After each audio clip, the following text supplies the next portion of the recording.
DSP की बात सुन देव का चेहरा सीरियस हो जाता है और वो कुछ सोचने लगता है। क्या मुझे इसे उस रात का सारा सच बता देना चाहिए? कहीं इसे सच बताना हमें ही भारी ना पड़ जाए। लेकिन ये सही बोल रहा है, निखिल के किडनैप होने का जरूर इससे कोई कनेक्शन है। ज्यादा सोचो मत, हमारे पास वैसे भी टाइम नहीं है। पता नहीं अब तक वो तुम्हारे दोस्त को लेकर कहां जा चुके होंगे। अगर सच में तुमने कुछ गलत नहीं किया है तो तुम्हें डरने की कोई जरूरत नहीं है। मेरा वादा है, मैं तुम्हारी मदद जरूर करूंगा। ठीक है सर, मैं आपको पूरी बात बताता हूं। असल में एक्सक्यूज मी प्लीज। हाँ डोगरा जी। सर, आप इतनी हड़बड़ी में निकले, वहां सब कंट्रोल में है ना? यहाँ एक लड़के की किडनैपिंग हुई है इंस्पेक्टर। तुम सारे चेक पोस्ट पे अलर्ट कर दो, सारी गाड़ियों की चेकिंग करें। मैं तुम्हें लड़के की फोटो सेंड कर रहा हूँ। सारे पुलिस स्टेशन और चेक पोस्ट में शेयर कर दो। यस सर, जय हिंद। क्या तुम्हारे पास क्या नाम है तुम्हारे फ्रेंड का? निखिल। हाँ, तुम्हारे पास निखिल की कोई फोटो है? है सर, अभी दिखाता हूं। अक्षय अपनी पॉकेट से फोन निकालता है और उस पे निखिल की एक फोटो ओपन करके डीएसपी मौर्य की तरफ बढ़ा देता है। अंकुल, इससे ये फोटो लेकर इंस्पेक्टर डोगरा को सेंड कर दो। Yes sir. हाँ देव, तुम कुछ बता रहे थे? सर, हमने आपको उस रात के बारे में झूठ कहा था। वो तो मुझे पहले दिन से ही पता है, आगे बताओ। सर, असल में उस दिन जब हम पनवाल से आ रहे थे तो रास्ते में हमारी गाड़ी खराब हो गई थी। हम सब कार से उतरकर रोड पर कार के इंजन ठंडा होने का वेट कर रहे थे। तभी हमारे सामने एक ब्लैक स्कॉर्पियो आकर रुकी और उससे वो लड़के उतरे। मतलब वो 5 लड़के जिनका मर्डर हुआ था? हाँ, पहले वो लोग हमसे बदतमीजी करने लगे, तब हमने उनसे कुछ नहीं कहा। फिर वो लोग लड़कियों पर कमेंट्स करने लगे। हमने उन सब से वहां से चले जाने को कहा, लेकिन उन्होंने हमारी बात नहीं मानी। फिर उसके बाद क्या हुआ? वो लोग हमारे फ्रेंड्स को छेड़ने की कोशिश करने लगे और इसीलिए हमारी उनसे लड़ाई हो गई। क्या इसका मतलब उन्हें तुम लोगों ने ही? नहीं सर, मेरा विश्वास कीजिए, हमने उनमें से किसी को भी नहीं मारा। वो सब जिंदा थे, उन्हें बस हल्की फुल्की चोट लगी थी। हम उन सबको वहीं छोड़कर वहां से निकल गए और फिर उसके अगले दिन हमें न्यूज पर उनके मर्डर के बारे में पता चला। क्या और भी कुछ है जो तुम मुझे बताना चाहते हो? नहीं सर, जितनी बात थी मैंने आपको बता दी। इसके अलावा और कोई बात नहीं है। ठीक है, मैंने रत्नागिरी के सारे पुलिस स्टेशन और चेक पोस्ट में ऑर्डर भेज दिए हैं। हम जल्दी ही तुम्हारे दोस्त को ढूंढ लेंगे। अब तुम घर जा सकते हो। अपना और अपने दोस्तों का ख्याल रखो। ठीक है सर। और हाँ, अगर किसी का कॉल आया तो फौरन मुझे इन्फॉर्म करना। अक्सर किडनैपिंग के केस में 24 घंटे के अंदर ही पैसों के लिए कॉल आता है। ठीक है सर, अगर ऐसा कोई कॉल आएगा तो हम आपको तुरंत इन्फॉर्म करेंगे। आप बस किसी भी तरह निखिल को ढूंढ दीजिए सर। मैं और मेरे बाकी फ्रेंड्स बहुत परेशान हैं। तुम चिंता मत करो, तुम्हारा दोस्त जल्दी ही मिल जाएगा। देव, अक्षय और अंजलि वहां से आगे बढ़कर अपनी कार में बैठ जाते हैं और वहां से निकल जाते हैं। हॉस्पिटल में शिल्पा अकेले परेशान हो रही थी। पता नहीं निखिल कहाँ रह गया। अब तक तो उसे आ जाना चाहिए था। मुझे निखिल के लिए बहुत डर लग रहा है। मुझे एक बार और देव को कॉल करके पूछ लेना चाहिए। शिल्पा फिर से देव को कॉल करती है। देव, क्या हुआ? निखिल अब तक यहाँ नहीं पहुँचा है। क्या तुम्हारी उससे बात हुई? नहीं शिल्पा, हमें अभी निखिल नहीं मिला। उससे किसी ने किडनैप कर लिया है। क्या? निखिल किडनैप हो गया है? लेकिन कैसे? और कोई भला निखिल को क्यों किडनैप करेगा? वही तो हम लोग भी समझ नहीं पा रहे हैं शिल्पा। हमने पुलिस को इन्फॉर्म कर दिया है, वो लोग निखिल को ढूंढ रहे हैं। एक के बाद एक ये सब क्या हो रहा है? मेरे तो कुछ समझ में नहीं आ रहा है। तुम ज्यादा स्ट्रेस मत लो शिल्पा, थोड़ी देर वेट करो। मैं अक्षय और अंजलि को पैलेस छोड़कर तुम्हारे पास आ रहा हूँ। निखिल की जगह मैं वहां सुबह तक रुक जाऊंगा। देव, ये तुम कैसी बातें कर रहे हो? तुम ऑलरेडी बहुत परेशान हो चुके हो। अब तुम्हें अकेले यहाँ आने की कोई जरूरत नहीं है। तुम भी उन सबके साथ पैलेस जाओ और सबका ख्याल रखो। लेकिन शिल्पा, तुम आज सुबह से वहीं हॉस्पिटल में ही हो। तो क्या हुआ? मैं कौन सा यहाँ कोई बड़ा काम कर रही हूँ? मैं आराम से यहाँ रुक जाऊंगी। तुम बस सबका ख्याल रखो और निखिल की कोई भी खबर मिले तो मुझे बताना। ठीक है शिल्पा। काका, क्या आपने उन्हें बिल्कुल भी नहीं देखा जो लोग निखिल को उठाकर ले गए? नहीं देव बाबा, मैं तो कार का टायर बदल रहा था। वो लोग पीछे से आए और मेरे चेहरे पर रुमाल रखकर मुझे बेहोश कर दिया। शंभू काका की बात सुनकर देव नाउम्मीदी से अपना सिर नीचे झुका लेता है और अक्षय से कहता है, अक्षय, जल्दी चल। अब पैलेस पहुंचने के बाद ही मेरा दिमाग काम करेगा। अक्षय कार की स्पीड और बढ़ा देता है और वो लोग तेजी से पैलेस की तरफ बढ़ने लगते हैं।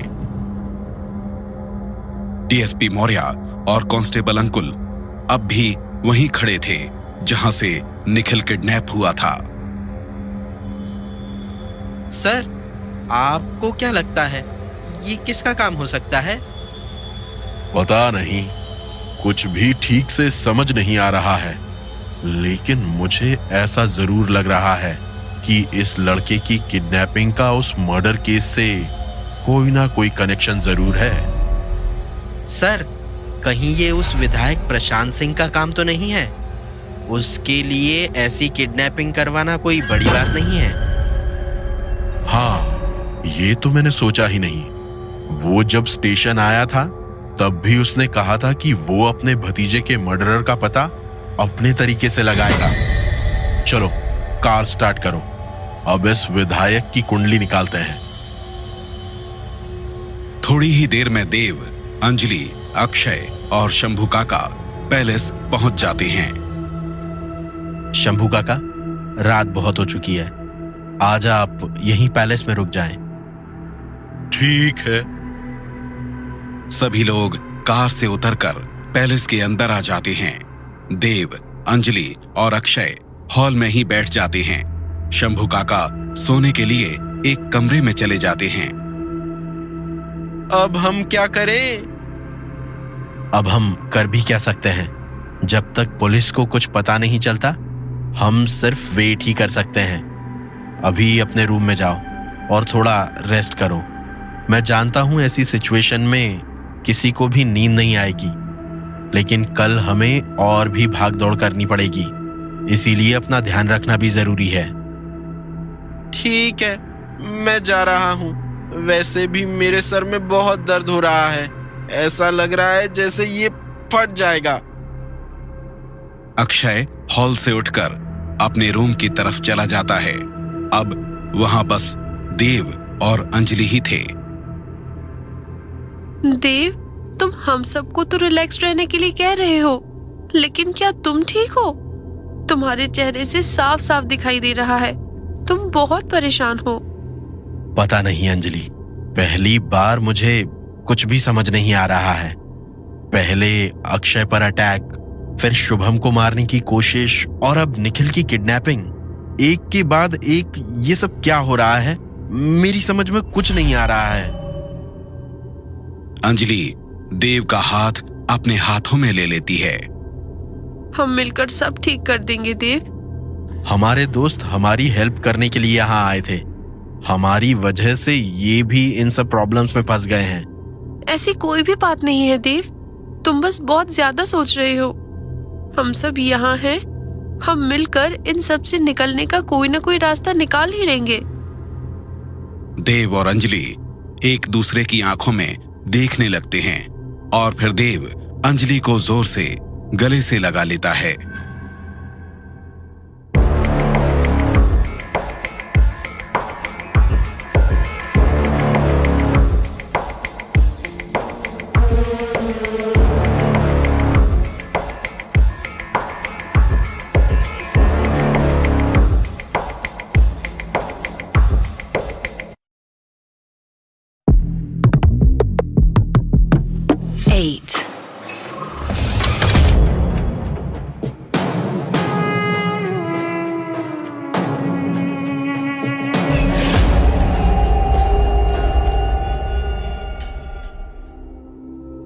देव और अंजलि एक दूसरे को अपने गले से लगाए हुए हॉल में बैठे हुए थे।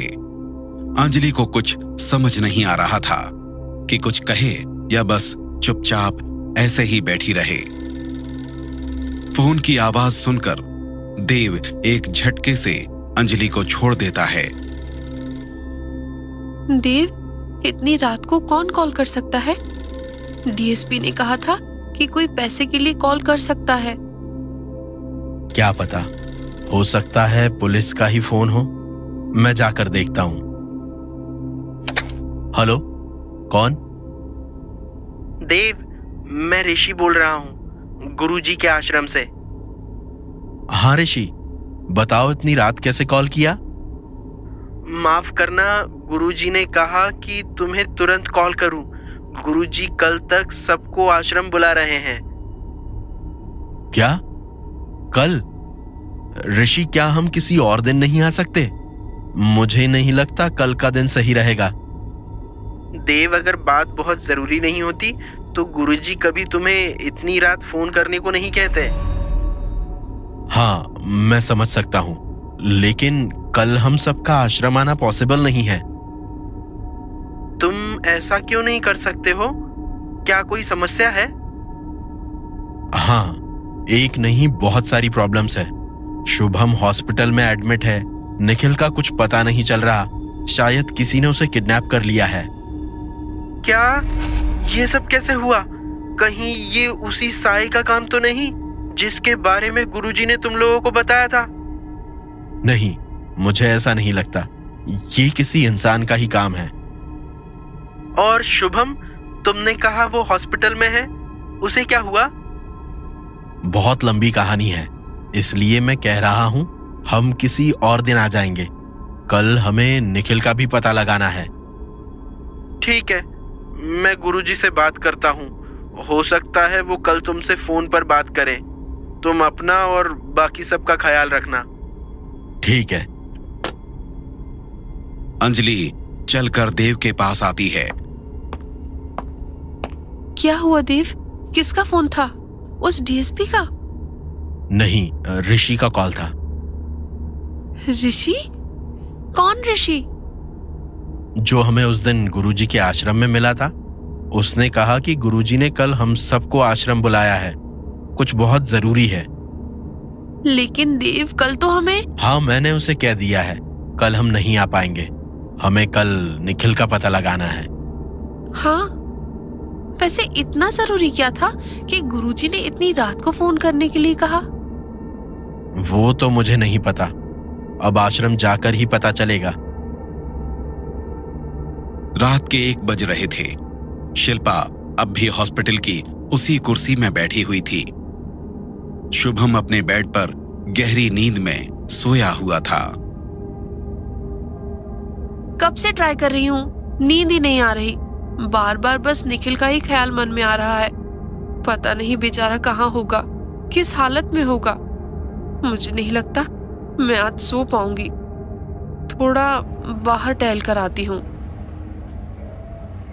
शिल्पा उस रूम से बाहर निकलती है और हॉस्पिटल से बाहर जाने लगती है। पूरे हॉस्पिटल में सन्नाटा छाया हुआ था। शिल्पा के पैरों की आहट पूरे हॉस्पिटल में गूंज रही थी। ऐसा लग रहा था जैसे वहां शिल्पा के अलावा और कोई भी नहीं है। हाँ, अब लग रहा है जैसे सांस आई हो।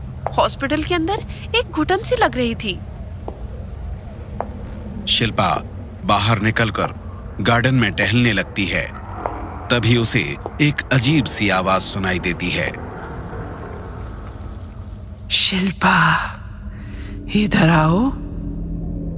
कौन कौन है यहाँ? तुम्हें तुम्हारे सारे सवालों के जवाब मिल जाएंगे। मेरे पास आओ, मैं निखिल को ढूंढने में भी तुम्हारी मदद करूंगी। वो आवाज जैसे शिल्पा पर हावी होती जा रही थी। शिल्पा बिना कुछ सोचे उस आवाज के पीछे बढ़ने लगती है। शिल्पा वहां पहुंच जाती है जिधर से ये आवाज आ रही थी। एक बूढ़ी औरत एक कमरे की दीवार के बगल में अंधेरे में खड़ी थी। उसका चेहरा तो अच्छी तरह दिखाई नहीं दे रहा था, लेकिन उसकी आंखें चमक रही थीं। वो बस एकटक शिल्पा को देख रही थी। जल्दी मेरे पास आओ, तुम्हें तुम्हारे सारे सवालों के जवाब मिल जाएंगे। शिल्पा उस औरत की तरफ बढ़ने लगती है, जैसे उसकी आवाज शिल्पा को अपनी तरफ खींच रही थी। अरे मैडम, इतनी रात आप इधर अंधेरे में कहाँ जा रही हो? एक सिक्योरिटी गार्ड अचानक वहां आ जाता है और शिल्पा का हाथ पकड़ लेता है। बताओ मैडम, इधर कहाँ जा रही हो? वो आवाज, वो मुझे बुला रही थी। मैडम, ये हॉस्पिटल का पोस्टमार्टम रूम है। इधर रात के वक्त कोई नहीं रहता। फिर आपको कौन बुलाएगा? आपको कोई गलतफहमी हुई है। रात बहुत हो चुकी है, आपको ऐसे बाहर नहीं घूमना चाहिए। चलिए, मैं आपको अंदर छोड़कर आता हूँ। नहीं, उसकी कोई जरूरत नहीं है, मैं अकेली ही चली जाऊंगी। चलो मैडम, कहीं फिर से आपको कोई आवाज सुनाई देने लगी तो फिर आप उसके पीछे गलत जगह पहुंच जाएंगी। मैं आपको अंदर छोड़ देता हूँ। शिल्पा उस सिक्योरिटी गार्ड के साथ हॉस्पिटल के अंदर जाती है। अंदर घुसते ही उसे एक इंटर्न मिलता है, जिसकी हॉस्पिटल में नाइट ड्यूटी लगी हुई थी। इतनी रात में कहां से आ रही हो? Is everything fine? हाँ, मैं बस बाहर टहल रही थी, तभी इन्होंने मुझे वापस अंदर जाने को कहा। क्या? किसने? इस सिक्योरिटी गार्ड ने। शिल्पा अपने बगल में उस सिक्योरिटी गार्ड की तरफ देखती है, लेकिन वहां उसके साथ कोई नहीं था। वो अकेली खड़ी थी। ये कैसे हो सकता है? अभी तो वो मेरे साथ था। उसने मुझे बाहर घूमने से मना किया। तुम जो बोल रही हो पूरी तरह से इम्पॉसिबल है। इतनी रात को कोई भी गार्ड नहीं जागता। सब अपनी अपनी जगह सोते रहते हैं। मैं सच कह रही हूँ, वो मुझे उस पोस्टमार्टम रूम के पास मिला था। क्या तुम इतनी रात पोस्टमार्टम रूम के पास गई थी? यहाँ के डॉक्टर्स भी रात में उस रूम के पास नहीं जाते। सब कहते हैं रात को वहाँ से अजीब अजीब आवाजें आती हैं। तुम अब अपने कमरे में जाओ और दोबारा उधर मत जाना। शिल्पा वापस कमरे में आ जाती है। शुभम अब भी आराम से सोया हुआ था। पता नहीं यहाँ ये सब क्या हो रहा है। लगता है मुझे सच में अकेले बाहर नहीं निकलना चाहिए।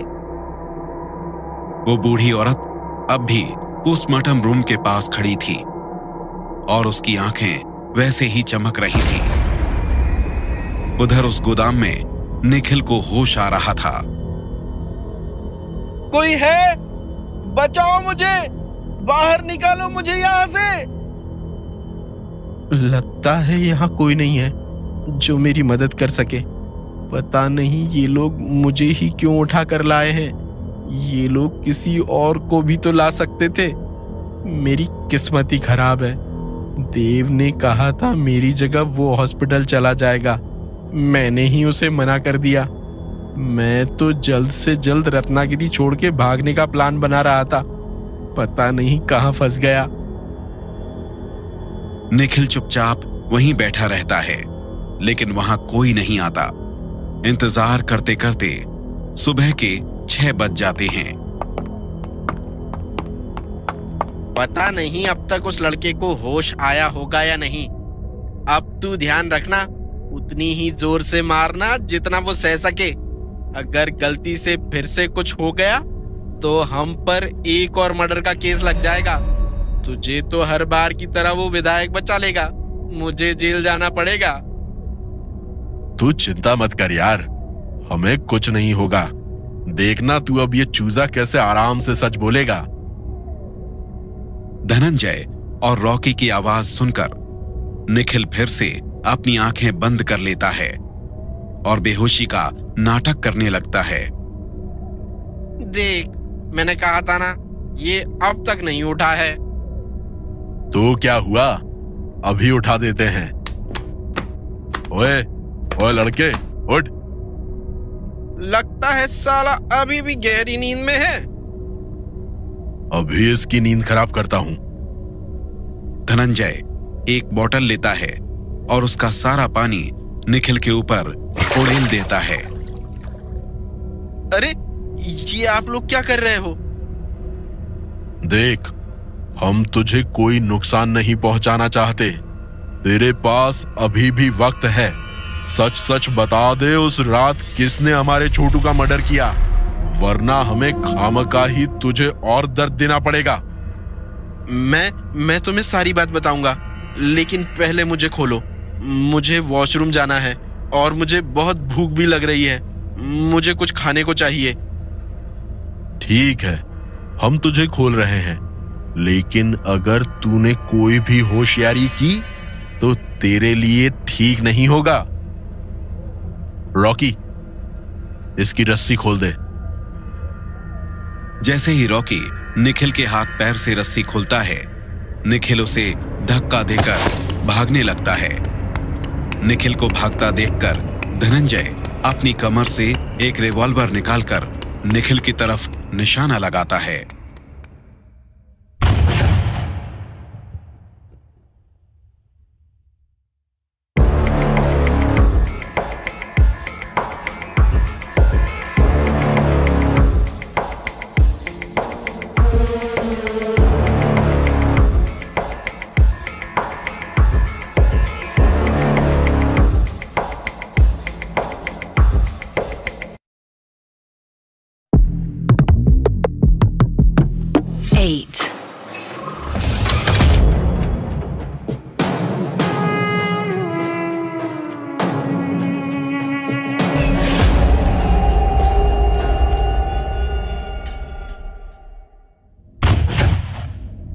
धनंजय अपनी रिवॉल्वर से गोदाम में रखे एक बोरे को शूट कर देता है।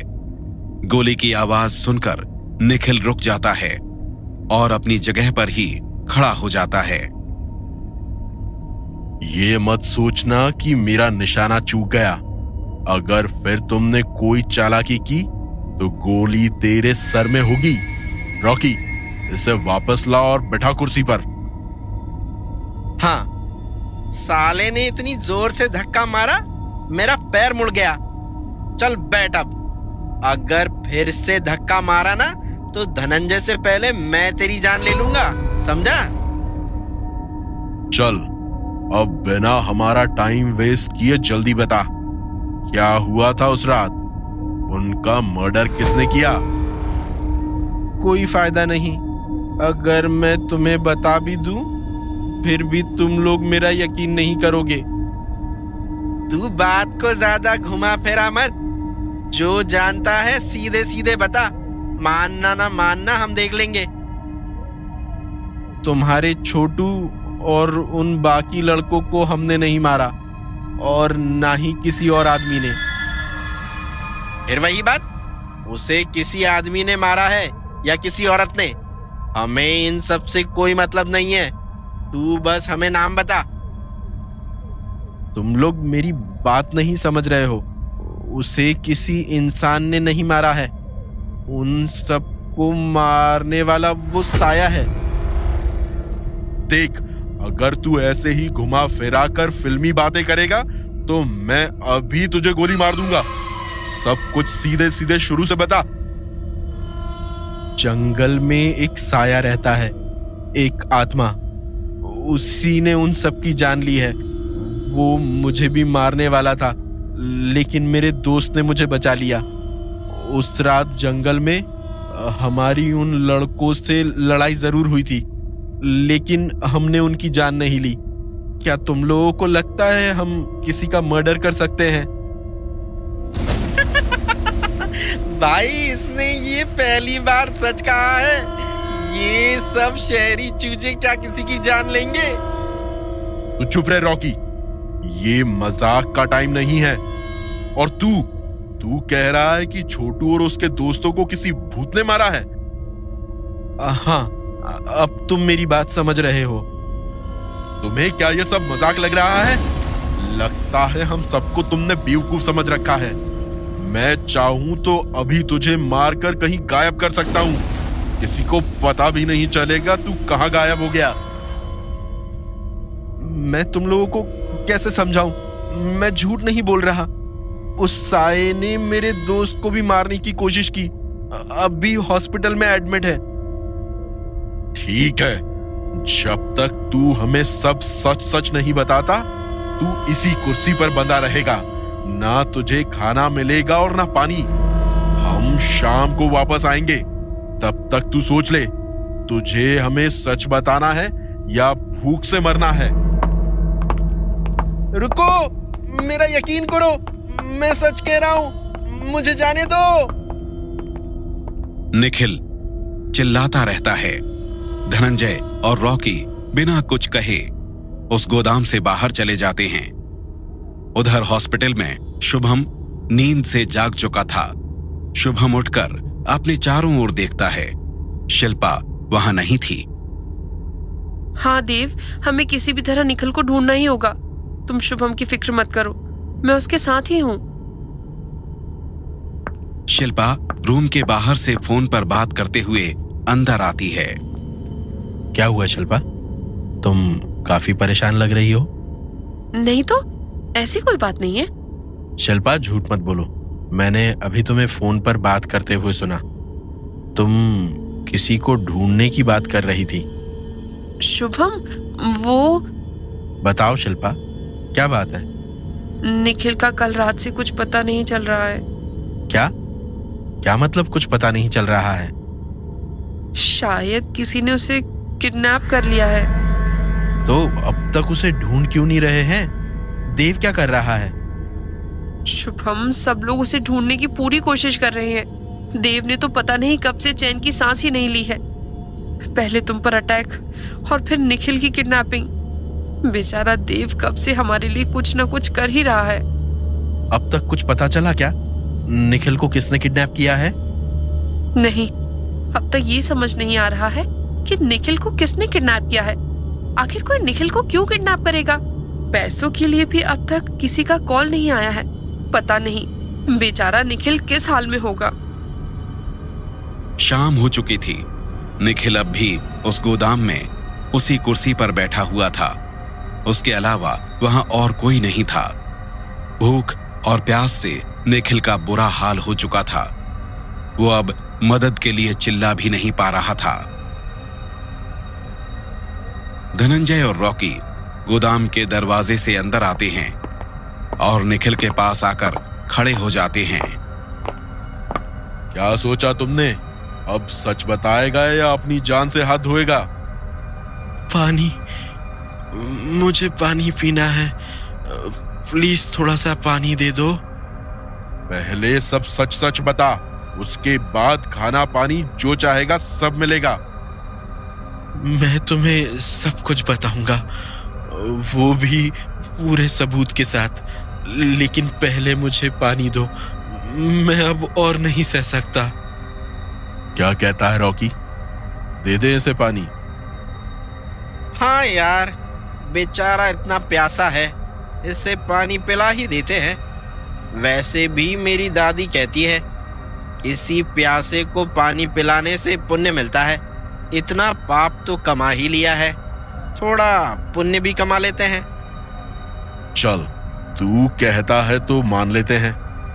ये ले, पी ले।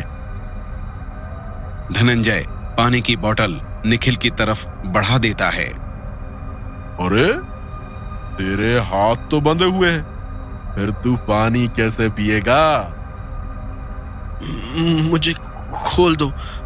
अगर मुझे पानी नहीं मिला तो मैं मर जाऊंगा। रॉकी, इसके हाथ खोल दे। आज हम भी थोड़ा पुण्य कमा ही लेते हैं, लेकिन तू याद रखना, अगर तूने फिर से कोई नया झूठ बोला तो अगली बार तुझे पानी सीधे मरने के बाद ही नसीब होगा। देव, अंजलि और अक्षय पुलिस स्टेशन जा रहे थे। वो लोग डीएसपी से मिलना चाहते थे। निखिल को किडनैप हुए 24 घंटे से ज्यादा हो चुका है। पता नहीं वो लोग उसे कहां लेकर गए हैं। अब तक किसी का कॉल भी नहीं आया है। डीएसपी सर ने तो कहा था कि 24 घंटे के अंदर किडनैपर का फोन आ जाता है पैसे मांगने के लिए। हो सकता है उन लोगों ने निखिल को पैसों के लिए किडनैप नहीं किया हो। क्या? पैसों के लिए नहीं? अगर पैसों के लिए नहीं किया तो कोई भला निखिल को और क्यों किडनैप करेगा? अब वो तो किडनैपर्स के मिलने के बाद ही पता चलेगा। बात करते करते वो सब पुलिस स्टेशन पहुंच जाते हैं। उनकी कार ठीक स्टेशन के सामने रुकती है। चलो, पुलिस स्टेशन आ गया। देव, अंजलि और अक्षय कार से उतरकर पुलिस स्टेशन के अंदर जाते हैं। अंदर जाते ही उन्हें सबसे पहले इंस्पेक्टर डोगरा दरवाजे के पास खड़ा मिलता है। सर, क्या निखिल के बारे में कुछ पता चला? आज तुम्हें क्या हो गया? बहुत तमीज से बात कर रहे हो। उस दिन जब मैं तुम्हारे घर आया था उस मर्डर के बारे में पूछने, तब तो तुम बहुत अकड़ में थे। अब कहां गई तुम्हारी सारी अकड़? सर, अभी मैं इन सब बातों में बहस नहीं करना चाहता। हम बस अपने दोस्त के बारे में पता करने आए हैं। क्या डीएसपी सर यहाँ है?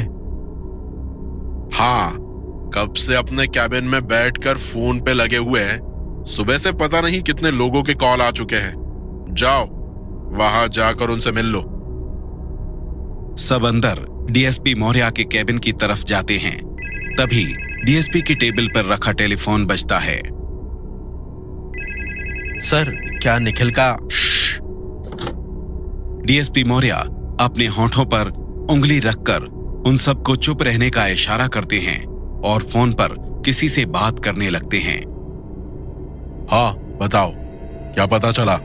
साहब, मुझे लगता है आपका शक सही हो सकता है। जब मैंने पता लगाया तो पता चला कि विधायक ने अपने खास आदमी धनंजय को भेजा था उसके भतीजे के मर्डर का पता लगाने के लिए। और जब से वो लड़का किडनैप हुआ है, धनंजय का कोई अता पता नहीं है। आज रैली में भी वो नहीं आया था, वरना आज तक विधायक जी कभी उसके बिना रैली में नहीं गए। जरूर ये विधायक कुछ तो कर रहा है जिसका हमें पता नहीं है। चलो ठीक है, वो क्या कर रहा है इसका पता मैं लगाता हूं। तुम फोन रखो। सर, क्या निखिल के बारे में कुछ पता चला? उसे किसने किडनैप किया है? अभी तक तो कुछ भी पता नहीं चला है, लेकिन जल्दी ही चल जाएगा। तुम लोग जाओ, जैसे ही कुछ पता चलता है मैं तुम सबको इन्फॉर्म कर दूंगा। अभी मुझे एक जरूरी काम से जाना है।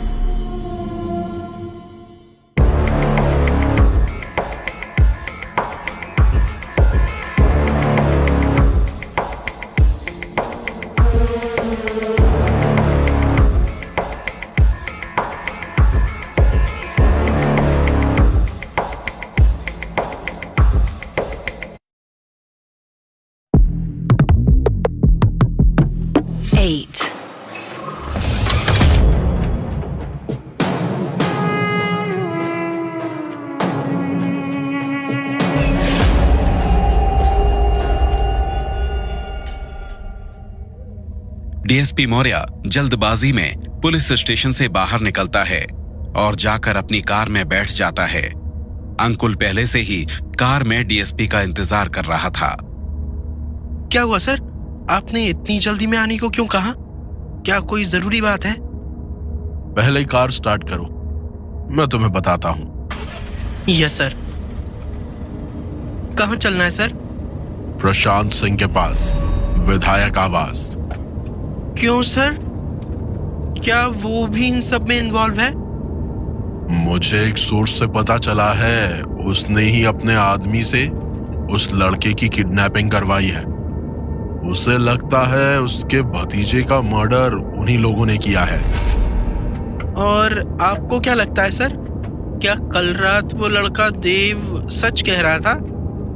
मुझे तो उसकी बात सच लगी।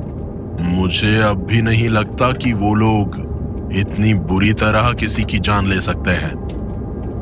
मतलब उन सब का उस केस से कोई कनेक्शन नहीं है? बात इतनी भी सिंपल नहीं है। मुझे अब भी लगता है कुछ तो है जो ये लोग हमसे छिपा रहे हैं। इन्हें जरूर उनके मर्डर के बारे में कुछ पता है। कार विधायक आवास के ठीक सामने जाकर रुकती है और अंकुल कार का दरवाजा खोलता है। रुको अंकुल, तुम यही कार में बैठो, मैं इस विधायक से बात करके आता हूं। सर मैं भी आपके साथ चलता हूं। नहीं, तुम्हारा मेरे साथ चलना ठीक नहीं है। मुझे तो ट्रांसफर की आदत लग चुकी है। मेरे साथ रहना तुम्हें भी भारी पड़ जाएगा। तुम यहीं रुको, मैं थोड़ी देर में आता हूं। Yes sir. DSP Maurya car से उतरकर अकेले ही विधायक आवास के अंदर चला जाता है। डीएसपी मौर्य कमरे के अंदर जाता है। विधायक प्रशांत सिंह कमरे के अंदर खिड़की के पास खड़ा था। आइए डीएसपी साहब, आज हमारी झोपड़ी में कैसे आना हुआ? बताइए, आपकी क्या सेवा करूं? मैं आपसे क्या सेवा करवाऊंगा? आप तो जनता के सेवक हैं, उन्हीं की सेवा करिए, उतना ही काफी है। सही कहा मौर्य जी, हम तो बस जनता के सेवक हैं। उनकी सेवा करना ही हमारा कर्म है। वैसे मैं आपसे एक केस के बारे में कुछ पूछने आया हूं। हाँ हाँ, पूछिए। कल शाम रत्नागिरी हॉस्पिटल वाली सड़क पर एक किडनैपिंग हुई है। क्या आपको कोई आइडिया है ये किसका काम हो सकता है? नहीं तो भला मुझे क्या पता होगा। मुझे पता चला है कि इसमें एक धनंजय नाम का आदमी इन्वॉल्व है और रत्नागिरी में सबको पता है कि धनंजय आपका कितना खास है। हाँ, धनंजय मेरे काफी करीब है, लेकिन मुझे इस बारे में कुछ नहीं पता और मुझे नहीं लगता धनंजय ऐसा कुछ करेगा। आपको जरूर कोई गलत इन्फॉर्मेशन मिली होगी। मेरी इन्फॉर्मेशन कभी गलत नहीं होती। मुझे बस ये पता करना था कि कहीं आप तो उसकी मदद नहीं ले रहे अपने भतीजे के कातिल को ढूंढने के लिए। उस दिन पुलिस स्टेशन में तो आप यही कह रहे थे। डीएसपी, तुम अपनी हद पार कर रहे हो। अब तक मैं तुम्हें बस इसलिए इज्जत दे रहा हूं क्योंकि तुम एक गवर्नमेंट ऑफिसर हो, नहीं तो तुम जैसी वर्दी वालों को मैं मुंह भी नहीं लगाता।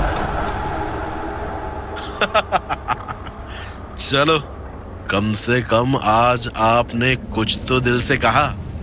लेकिन चिंता मत करिए, मैं तो आपके मुंह लगता रहूंगा। पहले ये लड़का मुझे मिल जाए, फिर आपके काले धंधों की भी मेरे पास एक लंबी लिस्ट है। अभी मैं चलता हूं। जय हिंद। डीएसपी विधायक आवास से निकलकर बाहर चला जाता है। देव, अंजलि और अक्षय पुलिस स्टेशन से वापस पैलेस लौट रहे थे। यार, इस डीएसपी को ऐसा भी क्या काम आ गया कि वो हमारी बात सुने बिना ही वहां से चला गया? पता नहीं ये लोग निखिल को ढूंढ भी रहे हैं या नहीं। अंजलि, मैं डीएसपी मौर्य को अच्छी तरह समझ चुका हूँ। वो जरूर इस केस के लिए गए होंगे। मुझे पूरा यकीन है वो जल्दी ही निखिल को ढूंढ लेंगे। हाँ, भगवान करे ऐसा ही हो और निखिल जल्दी वापस हमारे पास आ जाए। मुझे लगता है हमें निखिल को ढूंढने के लिए कुछ करना चाहिए। हम अब और पुलिस के भरोसे नहीं बैठ सकते। हमें खुद ही पता लगाना होगा। अक्षय, तुम्हें क्या लगता है मुझे निखिल की फिक्र नहीं है? निखिल अब भी मेरा बेस्ट फ्रेंड है, लेकिन मैं नहीं चाहता कि हम फिर किसी मुसीबत में फंसे। फिर भी अगर तुम चाहते हो तो हम मिलकर उसे ढूंढने की कोशिश जरूर करेंगे। बस तुम शुभम की तरह हमसे छुपकर कुछ करने की कोशिश मत करना। नहीं देव, मेरा वो मतलब नहीं था। मुझे पता है तुम्हें हम सब की कितनी फिक्र है और मैं कभी भी तुम्हें बताए बिना कोई कदम नहीं उठाऊंगा। बात करते करते वो लोग पैलेस पहुंच जाते हैं। वो लोग देखते हैं कि पैलेस के बाहर एक कार खड़ी थी। देव, ये किसकी कार है और रात को कौन यहाँ आ सकता है? पता नहीं, मुझे तो किसी के आने की खबर नहीं मिली और पैलेस में इस वक्त बस शंभू काका ही है। मैंने उन्हें हमारे वापस आने तक रुकने को कहा था। चलो चलकर देखते हैं कौन आया है। वो सब कार से उतरकर पैलेस के अंदर जाते हैं। अंदर जाकर उन सब की आंखें हैरानी से बड़ी हो जाती हैं। गुरुजी, आप यहाँ? आपने बताया नहीं आप आने वाले हैं। आप कब से हमारा इंतजार कर रहे हैं?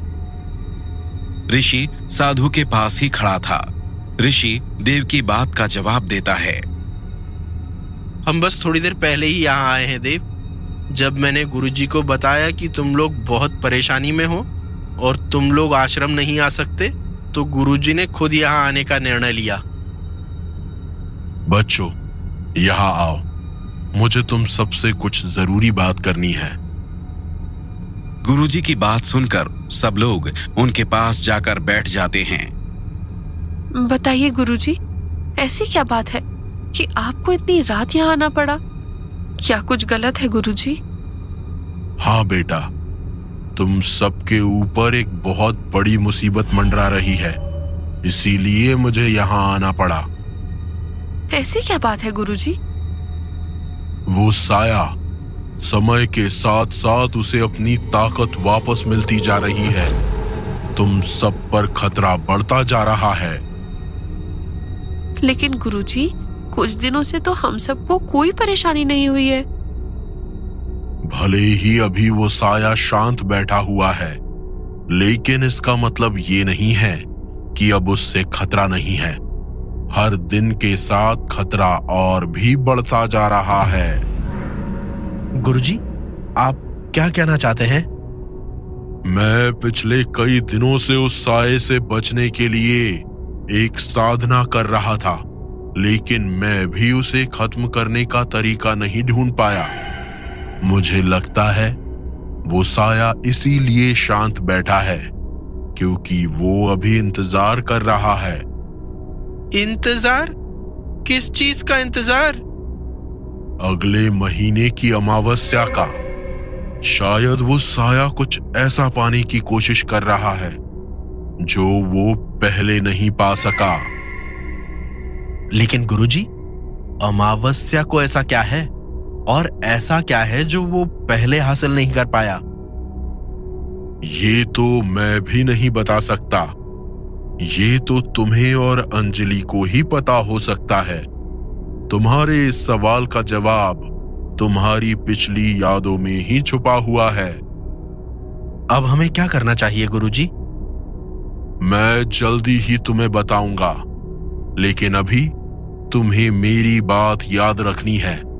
तुम सबको पूरी सावधानी बनाए रखनी है। वो साया अकेला नहीं है, कोई शक्ति है जो उसकी मदद कर रही है।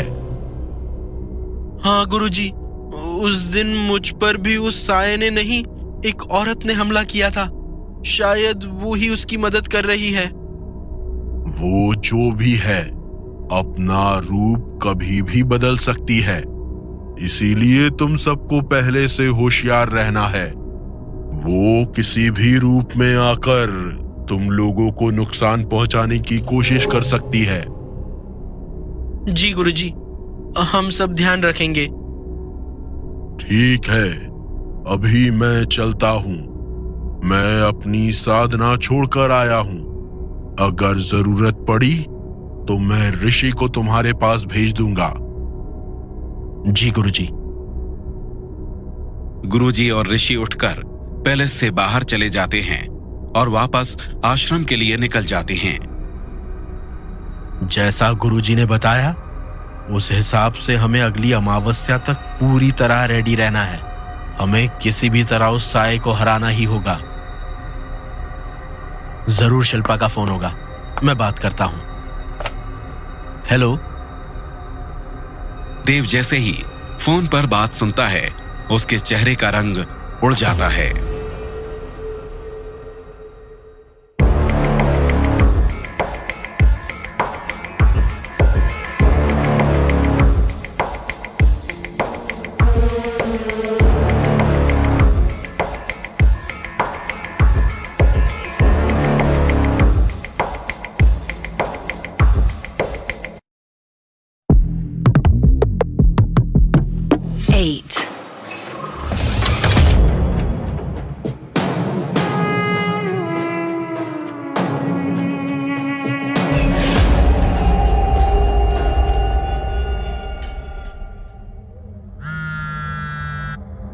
भैया नमस्ते। अपना नमस्ते तू अपने पास ही रख। क्या हुआ भैया, आप इतने गुस्से में क्यों हैं? तो और क्या कहूँ, तुम लोगों की वजह से मेरा नाम खराब हो रहा है। अभी वो डीएसपी यहाँ आया था, उससे हम पर शक हो गया है। अभी वो मुझे धमकी देकर गया है। तो अब हम क्या करें भैया? तुम लोग कुछ कर भी सकते हो।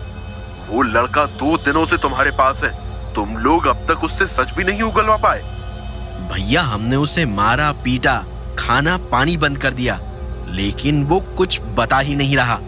बस किसी साये और आत्मा की कहानी सुना रहा है। वो सब मैं नहीं जानता, लेकिन अगर गलती से भी पुलिस को ये पता चल गया कि वो लड़का मेरे गोडाउन में है तो अच्छा नहीं होगा।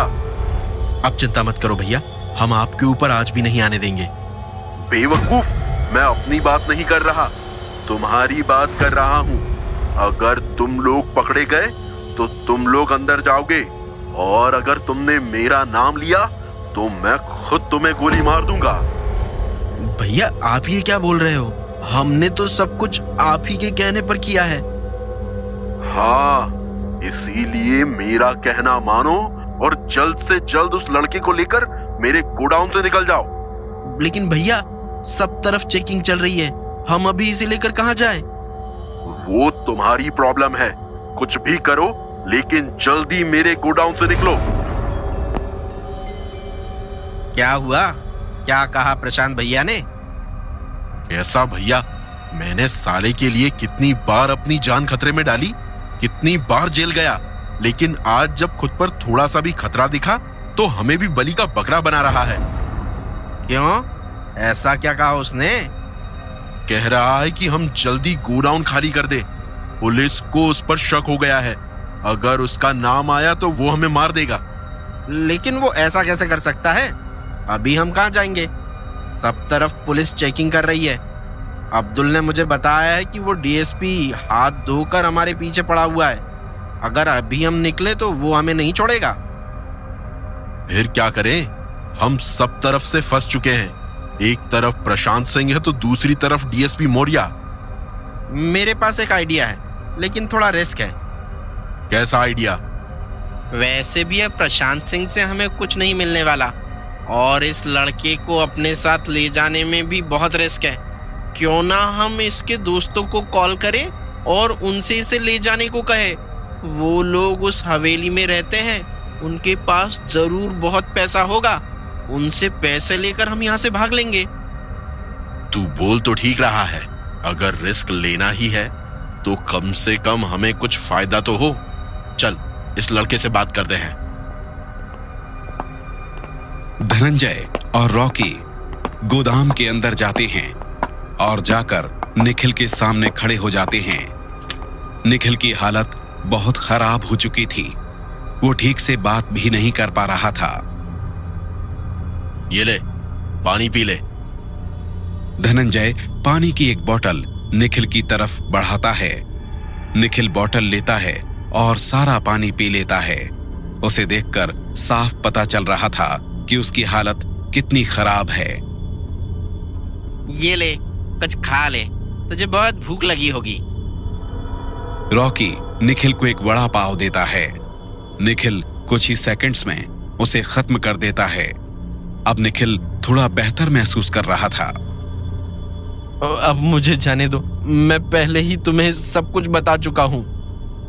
चिंता मत कर, अब तेरे वापस जाने का समय आ गया है। हम तेरे दोस्तों को बुला रहे हैं, वो जल्दी ही तुझे लेने आ जाएंगे। निखिल के चेहरे पर उम्मीद की एक चमक आ जाती है।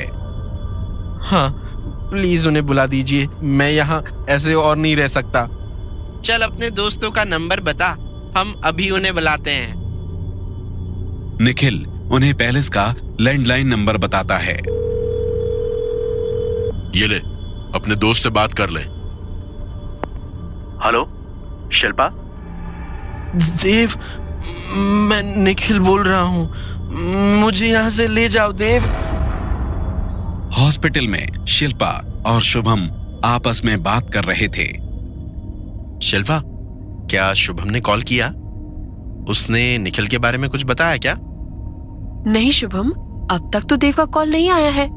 मुझे नहीं लगता उन्हें निखिल के बारे में कुछ भी पता चला होगा। हमें इस वक्त यहाँ नहीं होना चाहिए शिल्पा, हमें उन सबके साथ होना चाहिए। निखिल को ढूंढने में उनकी मदद करनी चाहिए। हाँ, लेकिन हम क्या कर सकते हैं? जब तक डॉक्टर तुम्हें डिस्चार्ज नहीं कर देते, हम अभी चाहकर भी यहाँ से नहीं जा सकते। लेकिन अब तो मैं पूरी तरह ठीक हो चुका हूँ, मेरा घाव भी काफी रिकवर हो चुका है। मुझे लगता है अब मैं घर जा सकता हूँ। आप तो बिल्कुल सही लग रहे हैं मिस्टर शुभम। डॉक्टर, आप कब आए? बस थोड़ी देर पहले, जब आप घर जाने की बात कर रहे थे। डॉक्टर, शुभम को कब तक डिस्चार्ज मिल जाएगा? वैसे तो शुभम ठीक ही कह रहा है, उसके सारे रिपोर्ट्स नॉर्मल आए हैं और उसके बाउंड में भी काफी अच्छी रिकवरी हुई है। अगर आप लोग चाहो तो कल सुबह वापस घर जा सकते हो, लेकिन घर में आप सबको इनका पूरा ध्यान रखना होगा। मेडिसिन टाइम से लेनी होगी, इन्हें बिल्कुल भी दौड़ भाग नहीं करनी है, और सबसे जरूरी, इनके बाउंड में किसी तरह का जोर नहीं पड़ना चाहिए, वरना स्टिचेस खुलने का रिस्क होता है। थैंक यू डॉक्टर, मैं इन सब चीजों का पूरा ध्यान रखूंगा। ठीक है, अभी तुम रेस्ट करो, कल मैं तुम्हें डिस्चार्ज दे दूंगा। Good night. जैसे ही देव फोन पर निखिल की आवाज सुनता है, देव के चेहरे का रंग उड़ जाता है। क्या हुआ देव? फोन पर कौन है? तुम इतने टेंस्ड क्यों लग रहे हो? देव टेलीफोन स्पीकर पर डाल देता है। देव, मुझे यहाँ से ले जाओ, मैं अब और यहाँ नहीं रह सकता। ये तो निखिल की आवाज है। निखिल, तू कहाँ है? जल्दी बता, हम अभी वहां आ रहे हैं। मुझे नहीं पता, ये दो लोग हैं, ये लोग पता नहीं हाईवे से उठाकर मुझे कहाँ ले आए हैं। ये एक बड़ा सा। बस बहुत हो गया, अभी अपने दोस्तों से इतनी ही बात करो। तुम्हें शुक्रगुजार रहना चाहिए कि अब तक ये जिंदा है और ठीक है। तुम कौन हो मुझे इससे कोई मतलब नहीं है। तुम जो भी हो, बस ये बताओ तुम्हें क्या चाहिए। तुमने निखिल को क्यों किडनैप किया है? मुझे ये बात पसंद आई। मैं भी सीधे सीधे कहता हूँ, मुझे तुम्हारे दोस्त के बदले 20 लाख रुपए चाहिए। ठीक है, तुम्हें 20 लाख मिल जाएंगे, लेकिन निखिल को कुछ नहीं होना चाहिए। बताओ हमें कहाँ आना है। वो भी जल्दी ही बता दूंगा। इतनी जल्दबाजी किस बात की है? मैं कल सुबह तुम्हें लोकेशन और टाइम बता दूंगा, लेकिन एक बात का ध्यान रखना, ये बात तुम्हारे और मेरे बीच ही रहनी चाहिए। अगर पुलिस को इन सब की भनक भी लगी तो तुम्हें तुम्हारा दोस्त तो मिल जाएगा, लेकिन मुर्दा। ऐसा कुछ नहीं होगा, हमें बस निखिल सही सलामत वापस चाहिए। ठीक है, फिर कल सुबह 9 बजे मेरे कॉल का इंतजार करना। देव, तुमने उसे हाँ तो कह दिया, लेकिन हम 20 लाख रुपए लाएंगे कहाँ से? मेरे पास तो सिर्फ 3 लाख रुपए ही हैं। हाँ देव, मेरे पास भी बस 4 लाख रुपए हैं। हम इतने पैसे कहाँ से लाएंगे? फिक्र मत करो, तुम्हें अपने पैसे देने की जरूरत नहीं पड़ेगी। पैलेस के लॉकर में लाखों की ज्वेलरी रखी हुई है, उसके बदले हमें इजीली 20 लाख रुपए मिल जाएंगे। देव, मुझे ये सब बिल्कुल ठीक नहीं लग रहा। मुझे लगता है हमें पुलिस को इन्फॉर्म कर देना चाहिए। तुम्हें ज्वेलरी बेचने की कोई जरूरत नहीं है। नहीं, ये ज्वेलरी निखिल से ज्यादा इंपॉर्टेंट नहीं है। एक बार निखिल हमारे पास आ जाए, फिर हम उन लोगों को भी पकड़ लेंगे। जंगल के बीच उस तहखाने में उस साये और तंत्रा की आवाज आ रही थी। तंत्रा, मैंने तुम्हें उस शिल्पा के पास जाने को कहा था, क्या हुआ? मैं उससे मिलने अस्पताल गई थी। वो बस मेरे पास आने ही वाली थी कि एक दूसरी आत्मा उसे मुझसे दूर ले गई, जैसे वो उसे मुझसे बचाना चाहती हो। कुछ दिनों बाद आखिर वो समय आने ही वाला है जिसका इंतजार मैं 100 सालों से कर रहा हूं। हमें अभी से उसकी तैयारी शुरू करनी होगी। मैं अब कोई भी गलती बर्दाश्त नहीं कर सकता। मुझे किसी भी कीमत पर गीतांजलि और उसकी शक्तियों को अपना बनाना है। क्या? गीतांजलि की शक्तियां? गीतांजलि के पास क्या शक्तियां थी? वो तो एक आम लड़की थी और अंजलि भी वैसे ही आम लड़की है।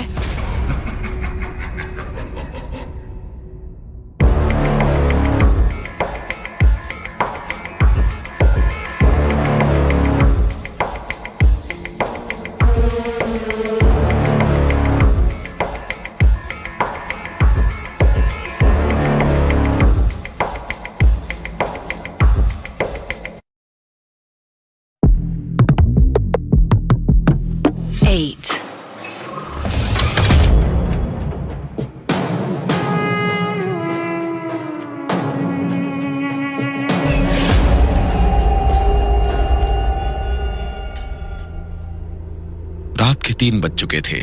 प्रशांत सिंह के गोदाम में निखिल बिल्कुल अकेला था। वो अब भी उस लकड़ी की कुर्सी से बंधा हुआ था। धनंजय और रॉकी पहले ही वहां से जा चुके थे।